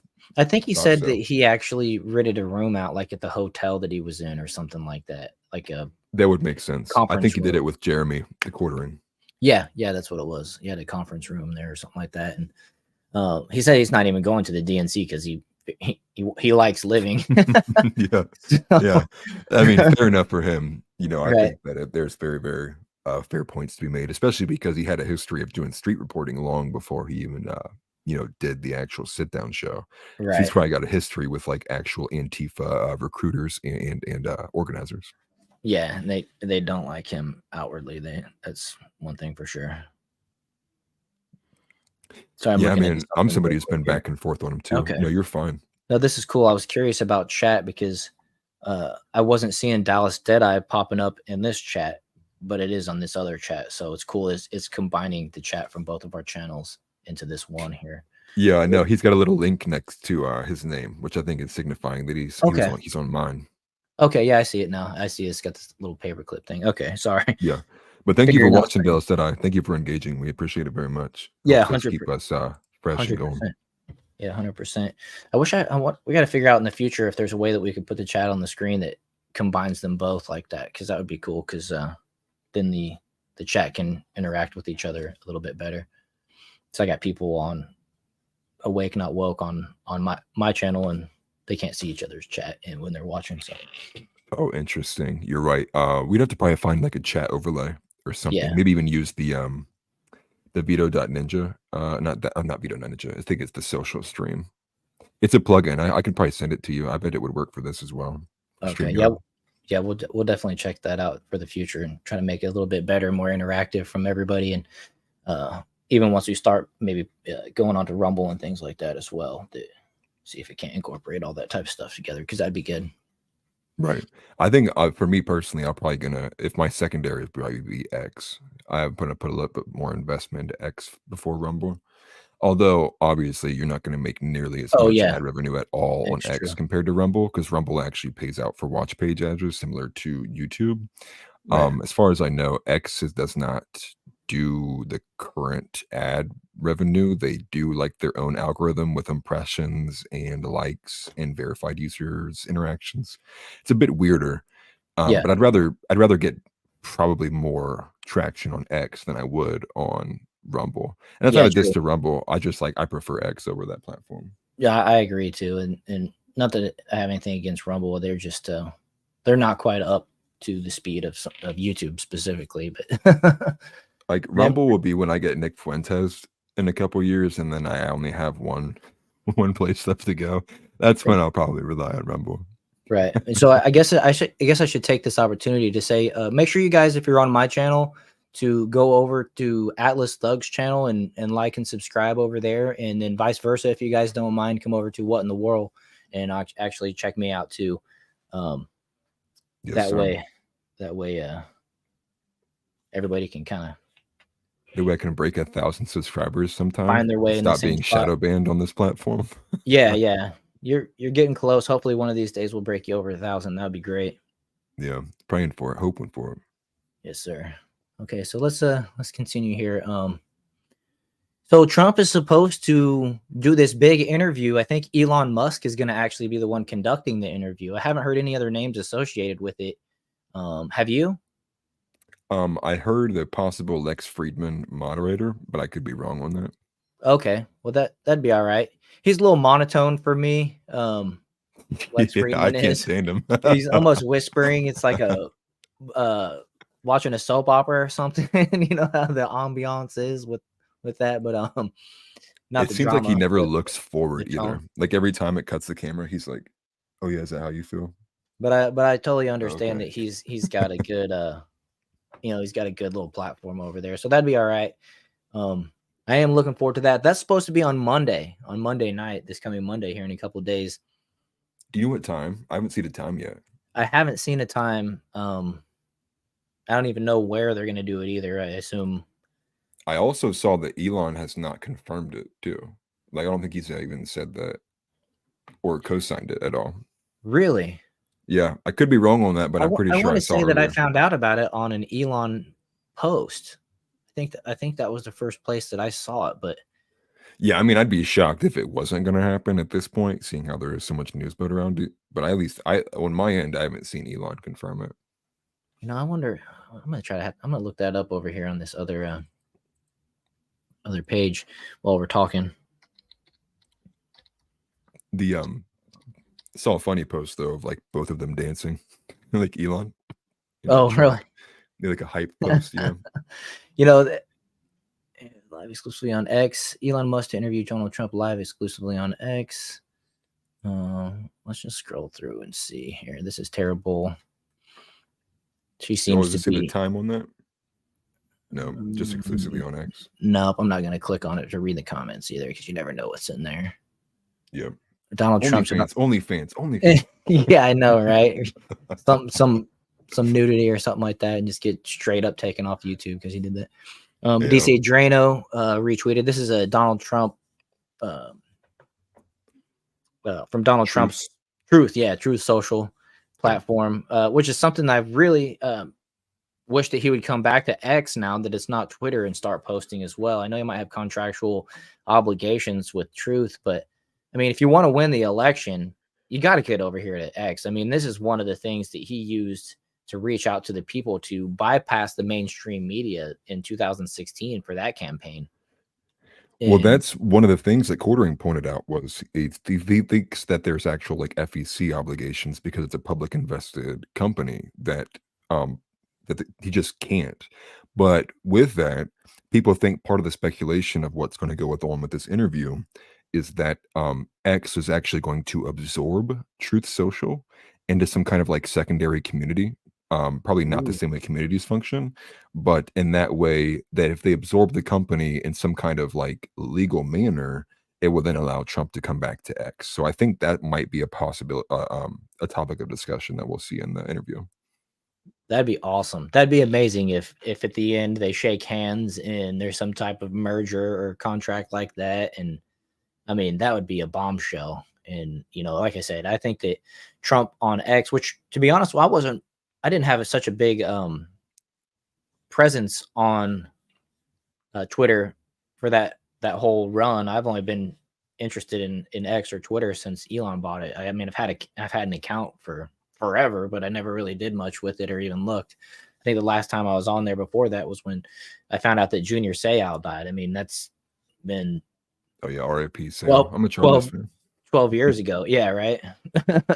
That was like the first day I realized that Twitter was actually good for news. When I found out on Twitter before it was on the mainstream media, I'm like, oh wow, okay, I see how this could be useful. Person from their phone in their pocket can break a story before anybody can even get to it. So I found that, that was kind of an aha moment for me, but I still didn't really pay much attention to it, especially like I do now, and as it's part of my job. Right. But I understand that Donald Trump and the memes and everything that he was saying beforehand was a huge contributing factor to helping him beat Hillary Clinton. And I think that if he would be remiss to, and he's not impartial to losing money. You know what I mean? The guy's got multiple billions of dollars. So, I mean, I couldn't imagine him coming back to Twitter and breaking a contract, or coming back to X and breaking some kind of contract that is going to break him as far as financially. But I don't know. I mean, how much more can the guy give up for the country? He's gotten shot in the ear. He's been he donated his entire paycheck during his presidential campain, and his net worth dissolve your company. went down over that 4 years. Yeah. Right. So I mean, he's given so much. It's hard to ask that he give any more. That's for sure. But I also see that he might just be the type of guy that says F it, and I'm going to go there and we're going to win. Right. But it would be great. I would love to see that. Jason Peterson said, what do you guys think of Elon's idea of government efficiency commission? It's the first I've actually heard of that. I haven't looked into that. I think that on first look, it actually looks like it's very recent, from August 4th. Elon Musk discusses government efficiency commission with Trump, willing to join effort to reform bureaucracy. Do you want to put that on screen? Yeah, you want me to share this? I'll share this article, actually. Yeah. Let me flip back here. Okay. It is this one. All right. It's on screen. Okay. So, yes, this is what the headline is. It's pretty recent. I'd imagine then, if this is the first time hearing about it, we're probably going to hear a lot more about this come the interview, seeing how it's tying them both together. But it says Elon Musk recently revealed that he has discussed the concept of a government efficiency commission with former President Donald Trump. Musk expressed his willingness to be part of such a commission. That right there is already incestuous a little bit, highlighting the significant challenges it would face. He pointed out that any attempt to reform and streamline government operations would provoke strong resistance, likening it to attacking the Matrix. The metaphor underscores the entrenched interests in bureaucratic inertia that would likely oppose such changes. So on the surface, it looks like some kind of commission to actually drain the swamp, for lack of better words. I wish it was a bit more like substantive over like what the actual Let's see. Musk's willingness to collaborate with Trump on the initiative signals a proactive approach to addressing inefficiencies within the federal government by emphasizing the necessity to confront the deep-rooted structures that impede progress. Musk draws attention to the importance of reform. His alignment with Trump on the issue suggests a shared vision for a more effective and accountable government. I mean, I'm all for a more effective and accountable government. Resonating with those who advocate for conservative principles of reduced government intervention and increased efficiency. Well, I love that idea. Less government, better efficiency. I can tell you that sounds great. I kind of have like two thoughts reading that, right? Like, is it is this a China commission, right? One of my first thoughts reading that is also like, to streamline it and make the government more efficient, is also another word for less barriers and allow them to act more freely and getting things done more faster. This is something that even, Justin Trudeau has pointed out, like, why can't we be more like China? So I guess I'm reading two things into that. One, the getting this to be more streamlined and more efficient, which would be good, but I'm also reading out the removing of the bureaucracy, particularly, attacking the Matrix, right? Like the bureaucracy will always protect the bureaucracy, right? They'll vote for things that keep them in there and allow them to have more power. So who knows? Maybe we'll get more information about this come the interview on Monday. Yeah, that'd be great. I definitely I'm interested in learning more about that, and I'm gonna do a little bit more research. Well, here's a clip actually. I can go Jason ahead and says play here. this. Yeah, go ahead. It's illegal 6 ways to Sunday to build high-speed rail in America.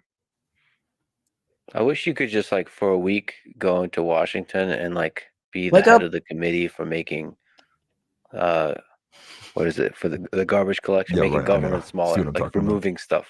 I have discussed with Trump the idea of a government efficiency commission, Nice. Yeah. and I would be willing to be part of that commission. I wonder how hard that is. The antibody reaction would be very strong. Yes. Yeah. Mhm. So you really have to. You're attacking the Matrix at that point. The Matrix will fight back. Yeah. How are you doing with that? Being attacked? Me attacked? Yeah. So the fact that he led that with to get high-speed rails done makes me think then along the same terms of like, look how fast China gets that stuff done. You know, right? Like, and so even Right. Jason Peterson saying that's what he did with Twitter, the kitchen sink, right? Like the everything app. Mhm. Like, you don't need all these other platforms. Just come to X. X has everything. And it does speak, you know, a lot of people say like, oh, Elon's the Antichrist. You know, Right. outside of that, I think that it does give me a bit of scare just because I can see people so nonchalantly being like, oh, it's Elon, like whatever Elon says, let's do. Mhm. Without at first like kind of verifying what the true morality of these things may be. And especially too, because right, like he currently is endorsing Donald Trump. But Right. understand this endorsement came in the last year, right? So it's like only recent that he's been kind of co-signing the happenings of the Trump team, as well as like taking a side against what we see currently from the current administration and what may be the opposition administration. Right. I'm kind of hesitant to co-sign this specifically until I know a good bit more about what it is. As far as I hear now, it's like, but I do want to drain the swamp though, right? Like I think he's right in the fact that they will act like the Matrix, like they'll do anything to prevent themselves from seeing sunlight.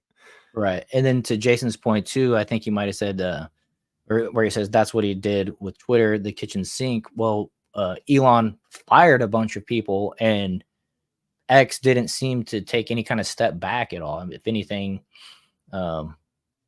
it's a better platform now than it was, and it has fewer employees. So He fired all the women. yeah, and he fired all the people that were just he fired all the people that were just basically doing nothing, you know, or they weren't adding to the recipe at all. You know what I mean? They were just Do you remember unflavored all of ingredients. those videos of a day in the life at Twitter? And it was Yes. like a person just like going to the spa and like getting tacos, like And literally then I drink no wine work from being the done wine at all. dispenser for my lunch, and yeah, it was terrible.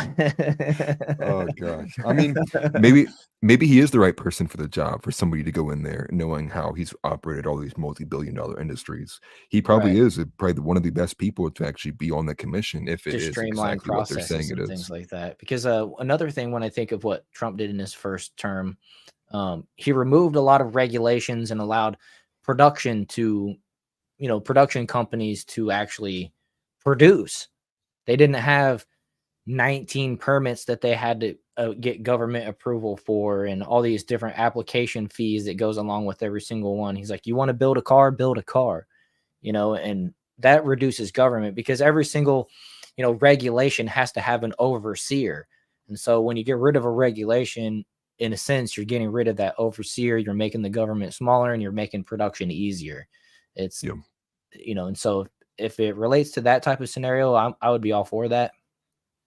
Jason Peterson says, I served 20 years active duty and I trust him. I don't trust many. Well, first off, thank you for your service.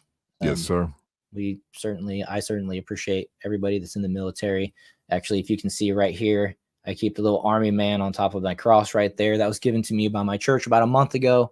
And that is to remind people to pray for our active duty and our non-active duty and their families. They're big. Yeah, Jason Peterson for VP, not Tim Walz. Yeah, for sure. Although he probably don't want to be a part of the Kamala administration. But yeah, I try to remind people that if they see that too, that's what it's there for. It's just a little green army man, but I see it every day and it reminds me, and I like it. So I love the concept of it. Yeah, Warrol's actually dominating me on backdrops right now. Like Well, my background is so bland compared to yours right now. yeah, we pray for getting humanity. mobbed. We pray for our leaders, 100%. There, Jason. But yeah, I mean, I had somebody yell at me one time because my my flag was actually touching the ground, and they were like, "Get that flag up off the ground." So it's up off the ground now. There's nothing touching anymore. So Looks like you don't got much room to move it anywhere, really. right. When I first started off, it was my only backdrop, and then I started incorporating some of the other stuff. And I got the Harrison Butker jersey shirt because I can't afford a jersey, but I like that guy. Like That's funny. I'm also a Chiefs fan, so that helps too. If he played for the Raiders, it wouldn't be up there. I mean, it looks like a jersey from here, to be honest. Yeah, it's just a t-shirt, but I like it. I'm actually a fan of the jersey shirts. I got about 19 Royals ones. Also, thank you for letting me know about the or us know about the Government Efficiency Commission. I did not hear anything about that until right now. Yeah, and hopefully they talk about that during the upcoming. Hopefully it exists, the upcoming interview. I'm still scrolling over here to see. Oh, here's this one where they're dancing. That's funny. I'm going to put that on. Yeah, let me take mine down. Yeah, put this up here. Yeah. Turn the music off. I put that in the outline too because it cracks me up. It's like the iconic Trump dance. I don't think I've ever seen that Elon dance before. I appreciate a guy that doesn't know how to dance but still does it. That's me. Right. That's actually funny. I'm curious what the format may be. I would imagine that it would probably end up being an actual like live stream professional, but I'm curious what the chances are of it being an actual kind of Spaces event. And I wonder if they'll allow other like larger accounts to kind of come in and chime in and give their opinion too. I think that would be cool to do that as well. I research a lot. Yeah. Nice. I mean, you have to, dude. I mean, we're in the area of you where everybody has an agenda. I mean, even like down to like the mechanic, right? The mechanic you go to, he's got an agenda to screw you out as much money as he possibly can because that's the way he's going to feed himself and feed his kids. So you have to research almost like literally everything in every facet of life. And to think like, we had an era in 2020 where it was like, don't do your own research. Why doing your own research is linked to being a Nazi? And it's like, dude, come on. Yeah. Like what is this, man? What's his name? Oh goodness, I can't think of his name. Old baby face guy that used to be on CNN that got fired once Trump was done. Brian Stelter. I was gonna say Brian something. Yeah, wasn't he the one that said that you're not supposed to do your own research? You're supposed to just listen to us and get your news from us. Yeah, just do what the TV tells you. Yeah, right. Why do I need to look anything up? The TV told me. I got for real. I got Trump right here on his own. It's a True Social post, it looks like, but it's over here on X. And let's just hear. I believe he's saying that he's going to do the interview with Elon Musk. So let's hear his opinion. So Elon called me. As you know, he endorsed me full-throated. Great endorsement. I respect Elon a lot. He respects me. Did he really say that? Yep. Say that better. Yep. This was actually Trump's Mar-a-Lago. It. This was from Trump at Mar-a-Lago the other day. I recognized that backdrop. Yeah, his microphone at this Mar-a-Lago speech was awful, dude. I was listening to some of those clips earlier. So that I'm going to crank it up all the way because I think that was still pretty quiet. But here, we'll play it from the beginning again. So Elon called me. As you know, he endorsed me full-throated. Great endorsement. I respect Elon a lot. He respects me. And not easy for him to endorse, to be honest with you. It takes courage to endorse people. Many people have courage and many people don't. He does have courage. And Elon endorsed me, and he asked me whether or not I'd do a show on Monday, and I think it's going to be Monday night. And I believe he's the host of the show. So it'll be very interesting. A lot of people are talking about it. I look forward to it. That'll be done on Monday night. So, okay, so that's straight from Trump. And then I've been scrolling trying to see if there's anything from Elon about it. I would just go straight to Elon's page, but he he posts so often that I think I'd be better in this little refined manner. Yeah, that's what I was saying. It was from a bigger account that I saw that from that said Elon has yet to confirm or say anything about the interview that's supposed to happen, but I imagine he will. Like, I think it's been for the fact that Trump to tweet about it and no one else say otherwise, I think is confirmation enough. Like Elon's like, why do I need to say something about it if Trump already put a post out about it, right? People will know. Right. And I think at this point, just like the last time somebody claimed something publicly about Elon, he would have come out and said, they said that he was given like $40 million to Trump, and that circled for a couple of days, and then 40 million a month or something, and then he came out and was like, no, I'm not doing that. So Yeah. he would have probably come out and said that as well. Right. I would think. It's exciting though, right? Like, I think this is something that's going to be really exciting, and it's a chance to bring some momentum back to the Trump campaign, right? Especially if they do kind of like flesh out this idea of this government commission and say like they're going to get like some kind of private organization that maybe is headed by Elon Musk that will be specifically set to monitor maybe the bureaucracy or find ways in which you can eliminate bureaucracy bloat. I'm all for it. I think the only issue becomes how do you legislate this private body to have power over a branch of the government, let alone maybe all three of them. So I'd be curious to see how that works out. Maybe unless it's done like commission style, kind of like how they did 9/11 commission, January 6th commission. Maybe they kind of group of people of Congress members together to work alongside the third party organization, I would imagine. Right. And if he does it on you would think with Elon being a big part of this, of course, the other half of this interview, that he would really insist that it's on Twitter Spaces. You'd think that would be one of the stipulations. We're not going to do this on CNN. We're not going to do this on Fox. We're gonna do it on Twitter. I mean, where else would Right. they really put it? They wouldn't put it right on YouTube as a top one either. So No, but again, Elon Musk could probably just live stream straight from his actual personal account because his personal account, I think, is almost like 180 million followers. And that would obviously get picked up by the algorithm with discoverability as being like a massive person just went live. So they probably Right. could do it like that. I think even, Jason Peterson thinks that it's going to be a one-on-one.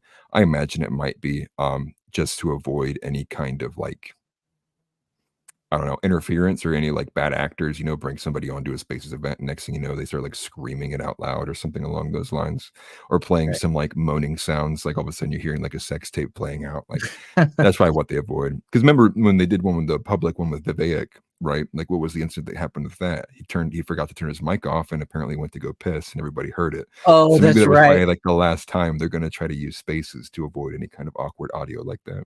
That's true. But I guess if they're face to face, it might be a little bit different. But let's listen to this real quick. It's 31 seconds. We have a lot of bad things coming up. You could end up in a depression of the 1929 variety, which would be a devastating thing. Took many years, took decades to recover from it. And we're very close to that. And we're very close to a world war. In my opinion, we're very close to a world war. We have people that don't know how to handle it. They're not respected. All over the world, they're laughed at. And we can't have that. Most dangerous period of time I've ever seen for our country. Oh, that's funny. I thought that was still in the Elon category. I overshot it by one. I thought he was going to say something else about Elon there. My bad. Oh no. Oh, okay. I see. Yeah, that was from his speech at Mar-a-Lago. Yeah. But it was him kind of giving a statement out, right, where he's also speaking truth to the fact that the sentiment of like impending violence and like the dangers of like what that would do to like, not only just like the global social fabric, but what it means for America. And Jason Peterson also bringing up that the Trump campaign was hacked today. I actually saw that shortly before I went live. I went saw live the like, headline. like 3 or 4 o'clock. Mhm. So I actually missed the chance to add that story to talk about it. I'm curious like what the hack was and what posts that went out, or maybe what information they maybe stole. I imagine if anything, it was probably internal documents that were getting probably picked up. Probably Of- even further discord between like probably the campaign staff or advisors or things of that nature. I would imagine. I heard it had to do with JD Vance, some type of information about JD Vance. All I saw was the headlines. Let me see if I can pull it up here. Excuse me. Yeah, for probably the sole purpose of sowing up further discord. JD Vance dossier makes sense. He's such a liability. JD Vance is such a huge liability, and Marco Rubio is literally a deep state asset. When I heard early on in those terms where he was a possible VP pick, I was like, dude, Trump made some kind of deal with the deep state. There's no way he's picking Rubio. Rubio's the guy who like worked back end stuff with legalities to like get his brother off of like insane like drug charges as well. So like Rubio is like not a good purveyor, not a good, at least forward-facing candidate for the Republican Party, especially somebody who's already like abused his own power to save those close to him. Like he's already showing, what is it, like things about the despot is like the word I'm looking for. Just being nepotism, I guess. Right. It's hard, and it's probably why Trump waited so late in the game to announce his VP candidate or his VP pick, because no matter who they pick, no matter who he picked, the lefty machine, the globalist machine, the swamp machine, maybe all one and the same. They're gonna just go, full bore and just try to dig up anything and everything. What the cat lady comment, I believe, was from 2021, if I'm remembering correctly. Didn't he say it in 2021 and they dug it back up? They present it like he said it a month ago, but because that's the way I thought it was. That's the way I originally heard it, was he just recently said it. But then when I kind of looked into it a little bit more, I believe those comments originated in 2021, which was about the same time that he was saying that Trump was like Hitler or whatever, So they love to dig those two things up and toss them right in his face. Well, JD Vance is kind of rodent with the childish cat lady thing. I think that you're right about the origin being a bit older than what it was presented as. But I think when he did the podcast with the Nelk Boys, I think he doubled down on that, which is the one where you got that famous picture that AOC tweeted where it's like, why does he sit like this? And then everybody responded with all these pictures of her sitting the exact same way. Yeah. Which is funny, because if you have to ask, I'm not going to tell you. Right. But let's see here. Iran hacks Trump campaign, obtains file on JD Vance. Trump official. The Islamic Republic of Iran, the world's leading state sponsor of terrorism, has reportedly hacked Republican presidential nominee Donald Trump's campaign. Politico began receiving internal campaign documents from the campaign late last month from the anonymous AOL account. I got to look around my camera. They use the name Robert. So is this supposed to be kind of like a counter WikiLeaks, or is somebody going to, from Iran, going to get thrown in prison and treated like Julian Assange now for the next 10 years? So the dossier, right, that they have on Vance that the Trump team would actually have in the internal documents, which is what it seems to be what was hacked and taken. That's like when you get like pre-assigning, Vance as your nominee, that would have been like the Trump team doing as much digging as they possibly can. Right, because trying to obviously, come up with, yeah. You're trying to vet this candidate as much as you can so you can be ahead of any possible, obviously, like October surprises or anything, kind of crazy stories that may get dropped about this person's past, or something that may not be as public that you want to actually like ward against. Seeing that Iran is doing it, this also is like, if you remember, shortly after the assassination attempt, Trump came out with this post that was like, and if I die, like, make sure you bomb the effing S out of Iran. And it was like, that seemed kind of out of nowhere, and it kind of like dropped too. I don't know how much stock to put in the fact of if Iran is what is doing this, or if this is another astroturfed thing to push the sentiment that we do need to go to war with Iran. Again, another thing that happened shortly after JD Vance was picked as the VP. He has a secondary interview where they pull him off stage, and one of the first things he says is he was like, well, you got to bomb them hard and you got to bomb them fast. And it was like, how did the anti-war candidate, who people have been praising for the fact they got us out of all these wars, then selects a VP who then takes his first opportunity to speak about how we need to bomb Iran? So again, I'm not sure how much of this is actually like war hawkism or how much of it is astroturf building sentiment to get us to the consent of the people to want to go bomb these countries once more. Right, because I remember too, right after the assassination attempt, there was like a report or a rumor. I don't know if it was actually even confirmed, but it was almost like they were trying to say that there was a plot from Iran to assassinate Donald Trump. And then they're kind of maybe trying to link that to what actually happened. And it was kind of snuffed out quickly and didn't really gain any traction. But I wonder if that's kind of like, to your point, just more that trying to get people to hate Iran, Get essentially. the people's consent to go to war.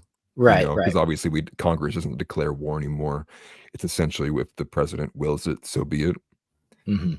Jason Peterson saying this will show a tie to the guy arrested at the border. And if I remember correctly, that was like a known terrorist that came through the border. I don't remember if his ties were Iranian, or if it was from another country, or if it was, this from the al-Assad, or if it was ISIS-K or whatever current iteration of that there is. It is just a bit alarming. This I don't think bodes well, especially given the fact that we already are all very well aware of the current global tensions, let alone the strife in UK, but you bring the Ukraine and Russian conflict into it. And then if we have, Israel and the Palestine stuff kicks off, and that brings in Lebanon, that also brings in Belarus, that also brings in, Jordan, the UAE, Saudi Arabia. It's just like it's bad. It's just going to be really, really bad because all these things are seemingly set to all go off all at the same time. When you see smoke, don't look at the fire, look somewhere else. Right, which is my first thought here is like, are we sure it's Iran, or is that the sacrificial lamb, the blowback guy? That way all of our attentions get aimed at Iran when really it was probably done from an internal source or probably a left-wing source. Right. And it makes me wonder if that has to do with this, pro-Israel, anti-Israel type of sentiment too, where, they seem like they're pretty much any minute now ready to full on go to war against each other. Yeah.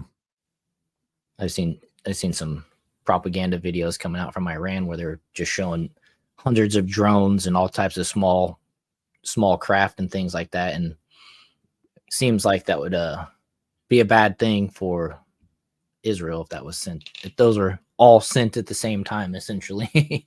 I don't know if that video was AI produced or not, but the concept behind it, is going to cost the United States billions of dollars replenishing that Iron Dome, essentially. Are you familiar with Phoenix Ammunition? The guy from Detroit who he's a regular member, not regular member, but he's a regular recurring guest on Timcast.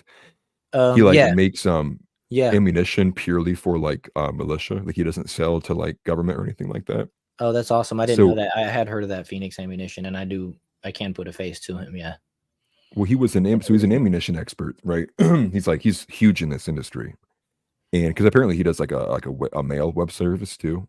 But particularly with him though, with the argument over the drones in Iran, he was talking about how Iran essentially has chosen to, kind of give up on the idea of arming themselves nuclearly, given the fact that there is the Iron Dome and the fact that they would have to, United States airspace could also shoot it down.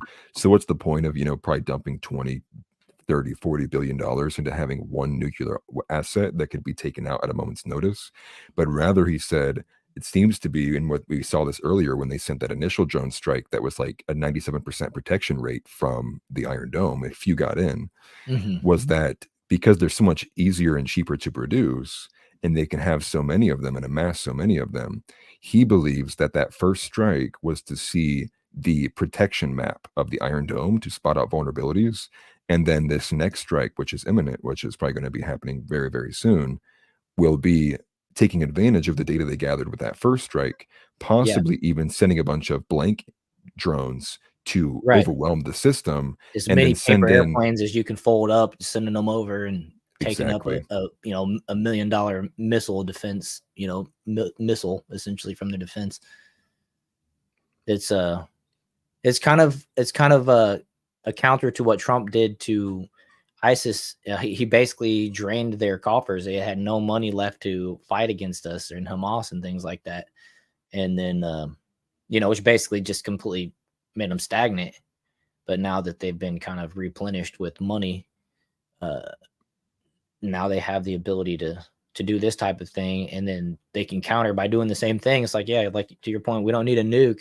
We just need a million paper planes that are going to make your money go away, make the United States be like, yo, this is costing us too much. But I see that Jason Peterson said a comment here, Microsoft showing traffic on government accounts is hard to fake. That is a good point. And this is Microsoft published a report this week that confirmed that Iran interfering in the U.S. elections, particularly in swing states, through highly targeted activity online designed to sway voters in those states. So that's a really good point. And then see here. Not with the Yeah, fleet. with the fleet we sent about what was it 4,500 Marines, and I think we already have one aircraft carrier there, the Roosevelt, but it's going to be rotating positions with the Abraham Lincoln, the USS Abraham Lincoln. I don't even think that it changes the possibility of the tactic. I think all that means is that the U.S. will engage in war once Iran chooses to do so. But I think you're right in the fact that Iran actually admitted that they were going to do this attack on, I think it was on Sunday. They would do it by Wednesday, and it didn't happen. So you're probably right in the aspect where they're going to change their tactics. I don't think that changes the fact that they will choose to, in some form, attempt to decimate Israel in whatever form that they can. And especially too, I think it's becoming easier and easier for them to get to that point, given the fact that the U.S. Public relations is essentially deteriorating with Saudi Arabia, combined with Israel's public favorability is dropping insanely. I mean, you're even getting a lot of people in the dissident right over here who are just unwilling to back up the things that Israel is purporting. And, you know, not to make this aside and just start talking a lot about Israel, but particularly on the dissident right, you know, Cassandra Fairbanks, I think her name now is Cassandra McDonald because she got married. Yeah, that is correct. Pointed out, and I pointed this out on my show as well, the IDF soldiers who were released with no charges, who gang raped what was it, the Palestinian prince eater, and then they're arguing that they gang raped this individual in self-defense. So there's a lot of very, very like reprehensible conduct being done on both sides, which I think defaults most people to getting this position where they'll say, like, we don't want to support anything at all. So either way, it bodes very poor for whatever kind of involvement the U.S. wants to do, because people are so desperate and being saying like, hey, we don't see any reason for the alliance anymore. This stuff is super reprehensible. Like, bring our soldiers back, bring our money back. So it just doesn't bode well overall. It is a very sick world, 100%. 100% agree with that. And I think I remember Donald Trump saying multiple times just recently that he will, you know, wholeheartedly, fully fund the defense of Israel. So that's, you know, just another factor here. But yeah, but I he's do know essentially co-signed his allegiance to them. Yes, yeah, essentially, which would make sense for Kamala Harris's campaign to equally oppose. Yeah, exactly. Yeah. Because they just can't agree on anything. Right. And it's hard to understand even if like how much of it's actual organic or how much of it is an excuse to be able to continue to just mess things up in the Middle East. You know, it's an excuse to make sure that we can continue to keep the industrial military complex churning as much as it possibly can without, you know, straight bottoming out the public support for it. But I think we're getting very, very close to that marker anyways. You know, I think the public favorability to war decreases with other global conflicts. Like, you don't need to be yourself in conflict. If like for the last 3 years you watch social media videos of like drone bombings happening in Ukraine, you kind of get worn out yourself too, where you're like, let's just make this stop. So like it kind of kills your own even personal willingness to want to engage with your own country's sake, let alone for other people's. And I think that kind of boils down to we need term limits in Congress. You know what I mean? These people can't be bought forever, essentially, you know what I mean, anymore with term limits. Yeah, you know, and I've also heard the opposite argument too, where if there is term limits, then it's like they'll have an easier time. Cost them more money. It would cost them more money, but it would make it, right. Oh, Jason was a drone operator. Interesting.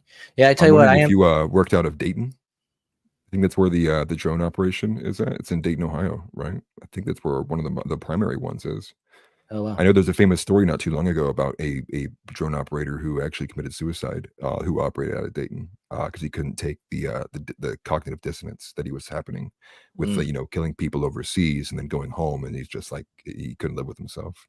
Right. But I tell you one thing that'll resonate with me forever was that guy that I don't know if he was Ukrainian or Russian, but I know it was in that conflict where the dude's running from the drone, and you can tell he's just run till he can't run anymore. He's exhausted. He turns around, he puts his hands together and like begs and pleads to the drone just to like let me live, and then drops a grenade right on him, and Yep. that's it. And it's just like, man, that's that's like to your point that it's fatiguing to see that even if you're not involved. And it's just like, man, I'm done with the unnecessary death. Like that's not even putting your soldiers on the chessboard and who can play the best game. Essentially, that's just It's just dystopian, it's to using see it in that a form. game genie in war. Right. It's to date MQ1 myself. Predator and MQ9 Reaper. That was the second half of my career. Wow. Interesting. I looked that stuff up. I'm curious what specific drones those are. And thank you for engaging as much as you did, Jason. Appreciate that very much. Yeah, certainly, man. You definitely gave us a couple things to look into that I hadn't actually had a chance to look into. The one thing between Elon and Trump, that's really interesting to me. I'm gonna have to do a little bit more research and find out. And maybe we'll just have to wait till Monday to find out some more details whenever they actually talk about it, if they do. Right. I was gonna say, did you wanna cover anything else? I mean, we can keep going, but it's 10 o'clock. We might as well just go ahead and cut it off right there. We pretty much covered everything that besides Yeah, we covered the main stuff. we covered the main things. We could still talk about the threats from the UK to extradite Americans. If you want to do that, that's fine. We can stick around and keep going. I know your voice was kind of going out on you earlier, so if you're down, we can delve into that for sure. It's up to you. It's up to you. Let's do it. Word. Okay. Stick around a little bit longer here and go overtime. OT, baby. We'll just start off with this one right here. Let me pull it up because this is interesting. This is interesting. That's the actual video. Yep. And this is crazy. Highlight on craft. I saw the orange label. Oh, you could see that? That's cool. Yeah. Okay. Yeah. It's that live. That's cool. Yeah, let's just go ahead and play this. It's a minute long. We will throw the full force of the law at people. And whether you're in this country committing crimes on the streets or committing crimes from further afield online, we will come after you. Talk to me about that, because we have seen some high-profile figures whipping up the hatred. You talked about it in there with the officers, in fact, about this being added to by online commentary. I mean, I'm even thinking of the likes of Elon Musk getting involved. What are you considering when it comes to dealing with people who are whipping up this kind of behavior from behind a keyboard, maybe in a different country? Being a keyboard warrior does not make you safe from the law. You can be guilty of offences of incitement, of stirring up racial hatred. There are numerous terrorist offences regarding the sort of publishing of material. All of those offences are in play if people are provoking hatred and violence on the streets, and we will come after those individuals just as we will physically confront on the streets the thugs and the obs who are causing the problems for communities.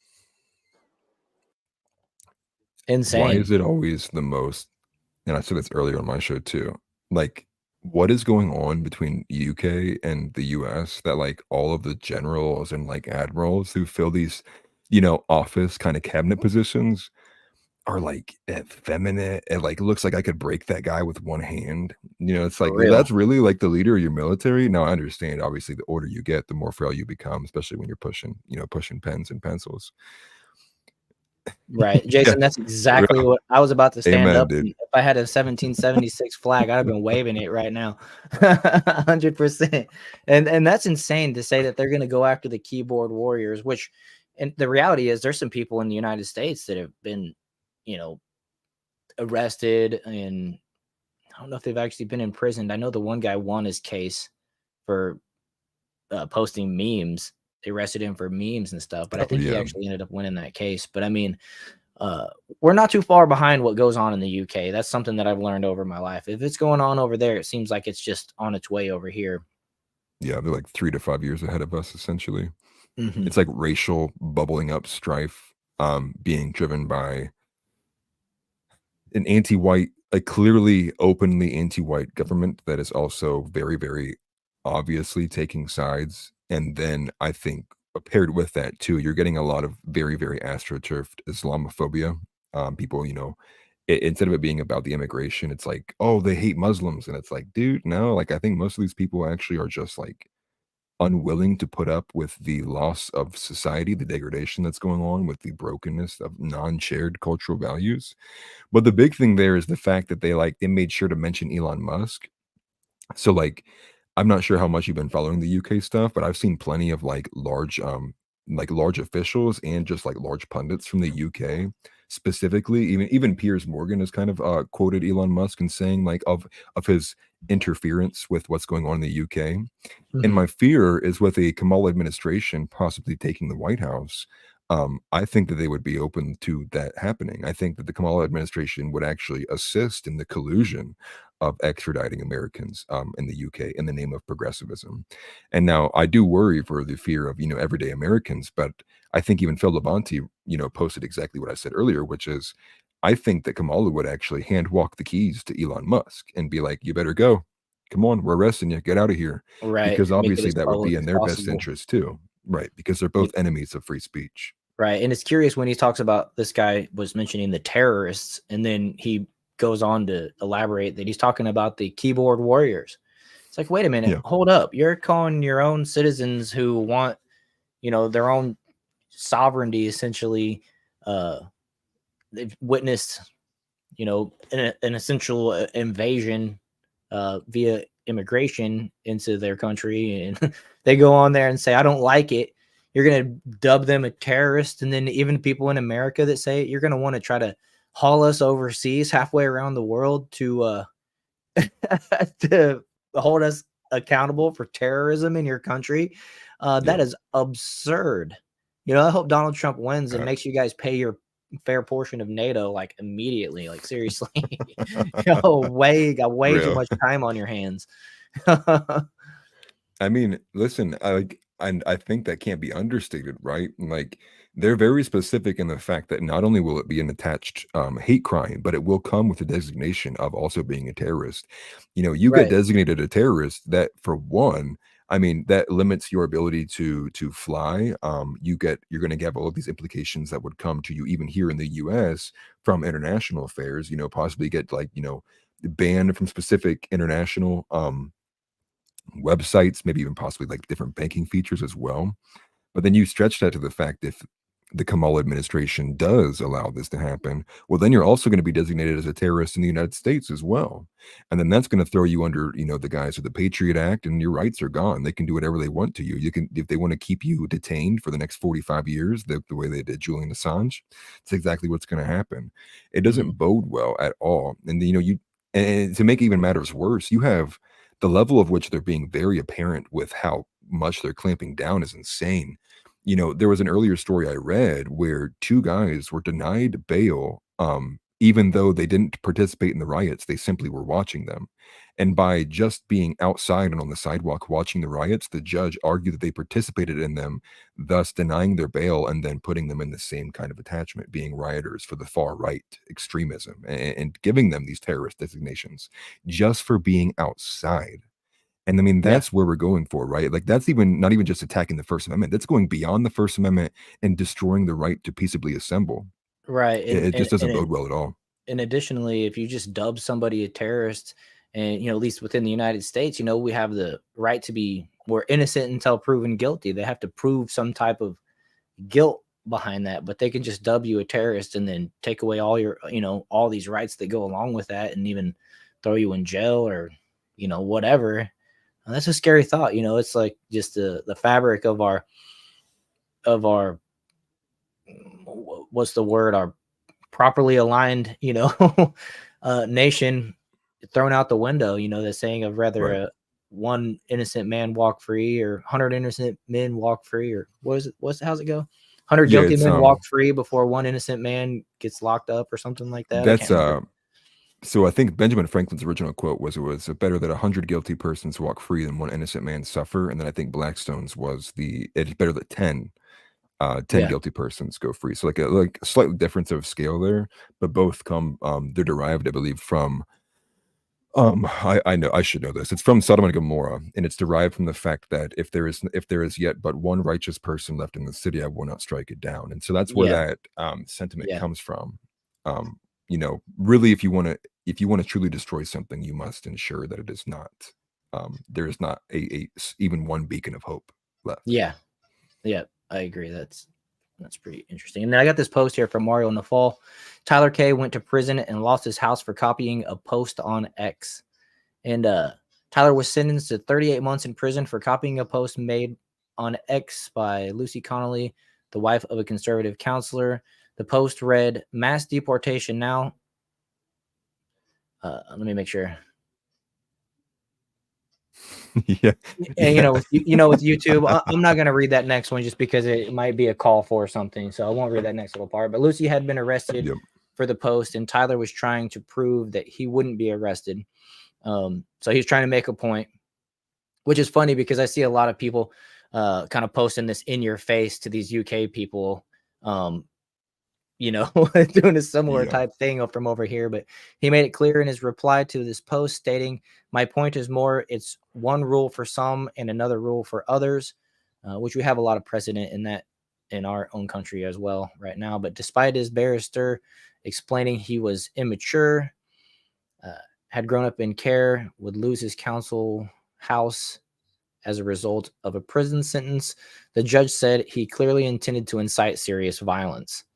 I mean, so the judge just basically contradicted the post in itself. He then sent Tyler, a father of 3, to prison for 3 years and 2 months. And I have some of these Yeah. posts here. His profile picture is very distracting, but if you look at the even the tweets there, it was like a thread. And what's insane is he literally just copy and pasted the actual high profile case of Lucy, who's a wife of a councilman. And he literally specifically worded that out, that middle one, showing my point is it's one rule for some and another. But I'm assuming just based on that, they were like, well, we got to make sure we can't let him show we have 2 tiers of policing. So they went and got him anyways. But it's egregious to give a man 3 years and 2 months for prison for a very openly and apparent copy and paste of another very high profile case. And then to also give the designation that it was clear he tried to incite violence is like, you're openly lying. But I think this shows how the UK is going above and beyond what we saw with the wave of arrest that happened in January 6th. Like, they're doing this confidently. They're doing this as if like there's nothing you can do about it. Where J6 was more of like a bit timid, right? If you remember when they were arresting people off of like the Alaskan Airlines, they were trying to do the most to keep as many of those arrests like hush hush. They were doing them in the middle of the night, pulling people out. And so I think it shows this is the difference between a country having a constitution versus one that doesn't. And the constitution allows for some protections, but it's not an absolute to protect you from the tyranny. So my heart goes out to the people who are, suffering over here, especially for someone to get sentenced 3 years for some, absolute garbage like that. Absolutely. That's life destroying 3 years like that. I mean, that's crazy. I saw here. Yeah, and you lose your house too. I put it on screen, but I'll read it. "I have a contingency to leave this country. That is how much faith I have right now." I know, man. I feel like, at least if nothing else, going and living in a van down by the river. So yeah, I'm the opposite. I'm gonna die here, dude. No, I know. would defend this country, dude. There's an old Kansas City Chiefs backup quarterback. I can't remember what his name was. Chad Henne? No, it was from the 2010s ish. I want to say his name was Tyler something, and they had a few Tyler quarterbacks in that time. But okay, he had this He'd been phrase. behind Alex Smith, I think. He said America. I think he was behind. He was in like the Todd Haley days. I think I was actually. Okay. Yeah. Like the Brody Croyle days or whatever. But he said, America, that's the only place I'll go. And I love that saying because that's the way it is for me, man. If anything, I just want to go on my own little 40 acres or something like that and have my own cows, my own chickens, and learn how to farm a big plot and maybe have a tractor and you know, and just Yep. mind my own business. You know what I mean? I've looked into. It's funny. I actually have looked into this before, but you know, moving into the Amish community, just straight up going off grid, and you know, Yeah. it's a little extreme for me. I love my electronics a little bit too much, but I like the concept of just having a strong community and not relying on the government for a lot of things like that. And unfortunately, Yep. if you live in the land, you're kind of tied into it. But I separating mean, it's myself as much as unfortunate. possible would be the way for me. You know, the options left on the table, right? And yeah, you know, I think it's it's very unfortunate to think every moment that you spend just wanting to mind your own business and being a stand-up citizen, like the bureaucrats, like they just hate it. They're like, we hate that. Like we want Mhm. to invade his privacy. We want to take his money, steal it from him. Like Right. that's what the bureaucracy is, dude. It's just this disgusting thing, this abstract creation of the devil. Right. And then I got my little "Don't Tread on Me" flag right there. You know, what I mean, I'm gonna die in America, that's for sure. That's why I won't take a Yep. cruise. That's why I'm not leaving the country. The way that they lock those people down during COVID on those cruise boats, that's not gonna be me. The way they force people to get, you know, injections before they left the country or came back, that's not gonna be me. I'm just Yeah. gonna I'm just gonna stay here and stand my ground, you know? Man, do you remember this? That made me think of a while ago when there was that ridiculous story that came out that all the US ambassadors got anal probed when they went to China. Like China was trying to do like Oh, some kind of show of force. that's right. I forgot about that. Yeah, dude, that's America's been getting humiliated on the global stage for quite I some go time. straight back to the jet and be like, "I'm out of here, man."